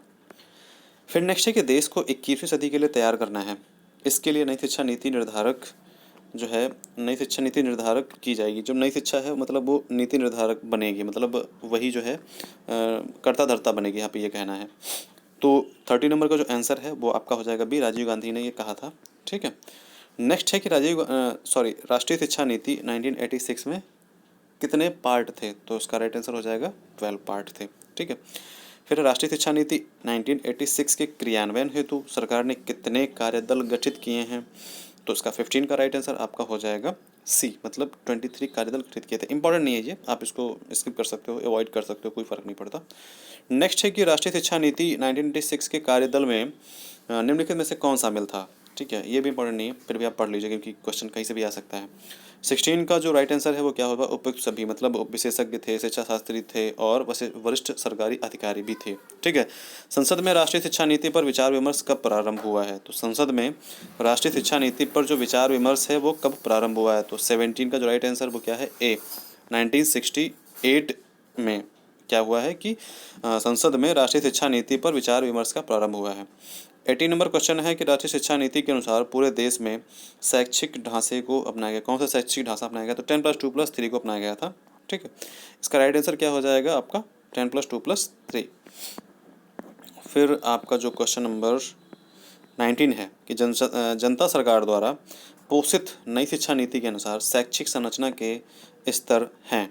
तो 19 नंबर का क्वेश्चन पहले समझ लेते हैं कि जनसंख्या द्वारा घोषित नई शिक्षा नीति के अनुसार शैक्षिक संरचना के स्तर क्या रह गए थे, मतलब क्या हो गए थे। तो उसका 19 नंबर का जो आंसर आपका हो जाएगा कि +4 की माध्यमिक स्तर, 8 वर्ष की प्रारंभिक और 3 वर्ष की उच्च स्तर की शिक्षा। तो इसका राइट आंसर क्या होगा, डी, मतलब तीनों, 8 वर्ष की प्राथमिक शिक्षा, 4 वर्ष की माध्यमिक स्तर की और 3 वर्ष की उच्च स्तर की शिक्षा, मतलब कक्षा 1 से 8 तक जो है प्रारंभिक स्तर, और फिर 8 से 9 से जो है 12 वो हो जाएगा माध्यमिक स्तर, और 3 से जो फिर ग्रेजुएशन हो जाएगा वो हो गया उच्च स्तर की शिक्षा। नेक्स्ट है कि नई राष्ट्रीय शिक्षा नीति 1986 के अंतर्गत शिक्षा के अनिवार्य तथा निःशुल्क बनाने के लिए कौन सी योजना लाई गई। मतलब जो अनिवार्य और निःशुल्क योजना की बात कही गई थी ना आर्टिकल 45 के अंतर्गत, जिसको फंडामेंटल राइट्स बना दिया गया था आर्टिकल 21A के अंतर्गत, तो उसको जो है चलाने के लिए कौन सी योजना लाई गई थी, कब, 1986 में। तो 20 का राइट आंसर आपका यहाँ पे हो जाएगा सी, मतलब ऑपरेशन ब्लैक बोर्ड। कब लाया गया था, 1986 में, ठीक है। प्राइमरी एजुकेशन की बात की जा रही है, 1986 में जो है ये ऑपरेशन ब्लैक बोर्ड लाया गया था, और फिर 1995 में, ठीक है, आई थिंक वो उच्च स्तर के या माध्यमिक स्तर के लिए, उच्च स्तर के लिए वो लाया गया था, क्या, ऑपरेशन ब्लैक बोर्ड, ठीक है। नेक्स्ट है कि शिक्षा को संविधान की किस सूची में रखा गया है। देखिए 3 सूचियाँ होती हैं जो संविधान में, राज्य सूची, केंद्र सूची और समवर्ती सूची। मतलब एक ऐसा होता है इसमें राज्य और केंद्र दोनों, इसमें एक ऐसा होता है राज्य में राज्य के विषय होते हैं, स्वास्थ्य शिक्षा, केंद्र में केंद्र के होते हैं, मतलब विदेश नीति और इंटरनेशनल रिलेशंस वगैरह और डिफेंस वगैरह, और जो समवर्ती सूची होती है इसमें क्या होता है, दोनों के होते हैं, राज्य भी और केंद्र भी, लेकिन इसमें सब शक्तियाँ जो हैं अवशिष्ट, मतलब इसको हम अवशिष्ट सूची, मतलब अवशिष्ट पावर बोल सकते हैं, मतलब जो कि बची खुची शक्तियाँ होती हैं वो केंद्र ही करता है। मतलब अगर राज्य कोई अवशिष्ट जो, मतलब जो समवर्ती सूची है उसमें से कोई राष्ट्र, अगर राज्य जो है कोई मतलब कोई बिल पार कर मतलब कोई चीज़ करता है अपने मनमानी चीज़ें, मतलब जैसे कि क्या हुआ, कोई भी चीज़ मान के चलिए समवर्ती सूची में है और उसने क्या किया, राज्य ने अपने मनमर्जी से कर लिया, केंद्र को पसंद नहीं आया, केंद्र को ये लगा कि ये संविधान के अनुरूप मतलब एकदम विपरीत है, तो क्या किया केंद्र ने, मतलब वो चीज़ को वापस ले सकता है कि आप इसको वापस लीजिए, उस पर फोर्स कर सकता है, ठीक है। अगर नहीं लेगा तो वो बिल पारित करके संसद में उसको निरस्त कर सकता है, जो कि राज्य ने किया है, ठीक है। तो चलिए समवर्ती सूची एक तरीके से केंद्र के ही अंतर्गत जाती है, ठीक। नेक्स्ट है कि संविधान संशोधन द्वारा शिक्षा को समवर्ती सूची में कब शामिल किया गया था। संविधान संशोधन द्वारा शिक्षा को समवर्ती सूची में कब शामिल किया गया था। तो समवर्ती सूची में शामिल है शिक्षा, ठीक है, मतलब केंद्र भी और राज्य दोनों भी इस पर बना सकते हैं। तो 22 का जो राइट आंसर है वो सी है, मतलब 1976 में किया गया है। नेक्स्ट है कि नई शिक्षा नीति में निरक्षरता उन्मूलन का कार्यक्रम, नई शिक्षा नीति में निरक्षरता उन्मूलन का कार्यक्रम कितने आयु वर्ग के लोगों के लिए होगा। 23 का जो राइट आंसर है आपका वो हो जाएगा डी, मतलब 15 से 35 वर्ष के लोगों के लिए। कि नई शिक्षा नीति में निरक्षरता उन्मूलन का कार्यक्रम, मतलब जो निरक्षरता है उसको भगाना है, उसको खत्म करना है। उन्मूलन मतलब खत्म करना, जड़ से खत्म करना। हमारे भौतिक और आध्यात्मिक विकास की बुनियादी आवश्यकता क्या है। हमारे जो भौतिक और आध्यात्मिक विकास की बुनियादी आवश्यकता क्या है। समान शिक्षा, सबके लिए शिक्षा, अनिवार्य शिक्षा, या फिर कोई नहीं। तो 24 का जो आपका राइट आंसर हो जाएगा वो हो जाएगा बी, मतलब सबके लिए शिक्षा। हमारे भौतिक और आध्यात्मिक विकास की जो बुनियादी आवश्यकता है वो क्या है, सबके लिए शिक्षा, ठीक। नेक्स्ट है कि राष्ट्रीय शिक्षा व्यवस्था का मूल मंत्र क्या है। जो हमारी राष्ट्रीय शिक्षा व्यवस्था है उसका मूल मंत्र क्या है। तो उसका राइट आंसर हो जाएगा सभी को समान शिक्षा, ठीक है। सबके लिए शिक्षा जो हमारा है भौतिक और आध्यात्मिक विकास की बुनियादी आवश्यकता है, और राष्ट्रीय शिक्षा व्यवस्था का जो मूल मंत्र है वो क्या है, सभी को समान शिक्षा। हमारे 15 चैप्टर्स कंप्लीट हो गए हैं, ठीक है। अब हम लोग क्या करेंगे, जो 16 to 28 है इसको हम लोग लास्ट वीडियो में डिस्कस करेंगे। आई होप आप लोग अच्छे से पढ़ाई कर रहे होंगे। कोई भी प्रॉब्लम्स हो आप नीचे कमेंट कर सकते हैं, हम सभी कमेंट्स का रिप्लाई देते हैं। पीडीएफ्स जो हैं हम जल्द से जल्द प्रोवाइड कराएंगे, आज नहीं तो कल पक्का, ठीक है। थोड़ा सा लेट हो गया है आई नो, बट आप लोग वीडियोस देखिए, वीडियोस के माध्यम से आप लोग जल्दी समझ में आएंगे। और मेन चीज़ पीडीएफ क्या है, देखिए एक लार्ज नंबर ऑफ जो व्यूअर्स हैं वो मतलब यूट्यूब पे देखते हैं, ठीक है। पीडीएफ की बात रही तो पीडीएफ में प्रोवाइड करा दूंगा, मुझे कोई प्रॉब्लम नहीं है, बट मैं चाहता हूँ कि पहले सिलेबस खत्म कर लेते हैं, और जैसे ही सिलेबस खत्म होगा, जिस दिन मैं बोलूँगा कि सिलेबस आज खत्म हो गया है, विद इन 1 आवर आपको टेलीग्राम पे पीडीएफ की जो पीडीएफ सारी हैं वो मिल जाएंगे, ठीक है। बिल्कुल परेशान मत होइए, पीडीएफ मैं दूंगा, लेकिन मैं चाहता हूँ कि पहले सिलेबस कंप्लीट हो जाए, ठीक है। उसके बाद में मैं आपको पीडीएफ प्रोवाइड करा दूंगा, बिल्कुल परेशान मत होइए, ठीक है। फिर आराम से आपको यूट्यूब से वीडियो हमारे देखने, वीडियो देखिए, पीडीएफ पढ़नी हो पीडीएफ पढ़िए, आपके पास अच्छा खासा टाइम होगा, ठीक है। पहला पेपर आपको 6 का है, उसके बाद दूसरा वो 9 का है, उसके बाद फिर 11 को है, और फिर 13 को 13 को है, ठीक है। तो इसीलिए आपको एकदम बिल्कुल घबराने की जरूरत है ही नहीं, डरिए ही मत कि क्या होगा हमारे एग्जाम्स का। आप करके दिखाओगे, मुझे पता है आप 75 से जो 75 में से कम 70 प्लस आएंगे। इतना मैं मेहनत करूँ तो आप तो करते ही होंगे ना, जब मैं इतना कर रहा हूँ तो आप भी मेहनत कर रहे होंगे, तो आप बिल्कुल घबराइए मत, ठीक है। डर उनको ही लगता है जिन्होंने कुछ किया होता है, ठीक है। जिन्होंने कुछ किया ही नहीं होता है उनको डर नहीं लगता, ये दोनों सेंस में है। अगर कोई गलत काम करता है तो उसको भी डर लगता है, लेकिन अगर कोई ढंग से मेहनत करता है ना, बहुत मेहनत करता है, उसको ही डर लगता है कि यार हमने कोई सारी मेहनत कर ली है ना, कुछ बचा तो नहीं है, सब कुछ पूरा हो गया ना, तो उसको डर लगता है। और अगर वो डर लग रहा है तो समझ लीजिए कि आपने बहुत मेहनत करी है, ठीक है। लेकिन ये है कि उस डर को अपने ऊपर हावी नहीं होने देना है, ठीक है। इस चीज़ को आप समझ लीजिए, ये चीज़ बहुत बड़ी है। तो इसीलिए परेशान मत होइए, अगर आप कर रहे हैं तो आप निश्चिंत हो जाइए, आपका 70 प्लस आएगा, अच्छी मेरिट बनेगी। और अगर अच्छी मेरिट बनती है तो प्लीज़ हमको बताइएगा ज़रूर, ठीक है। तो चलिए मिलते हैं नेक्स्ट वीडियो में, और अपना ध्यान रखिए, बेस्ट ऑफ लक, ठीक है, बाय।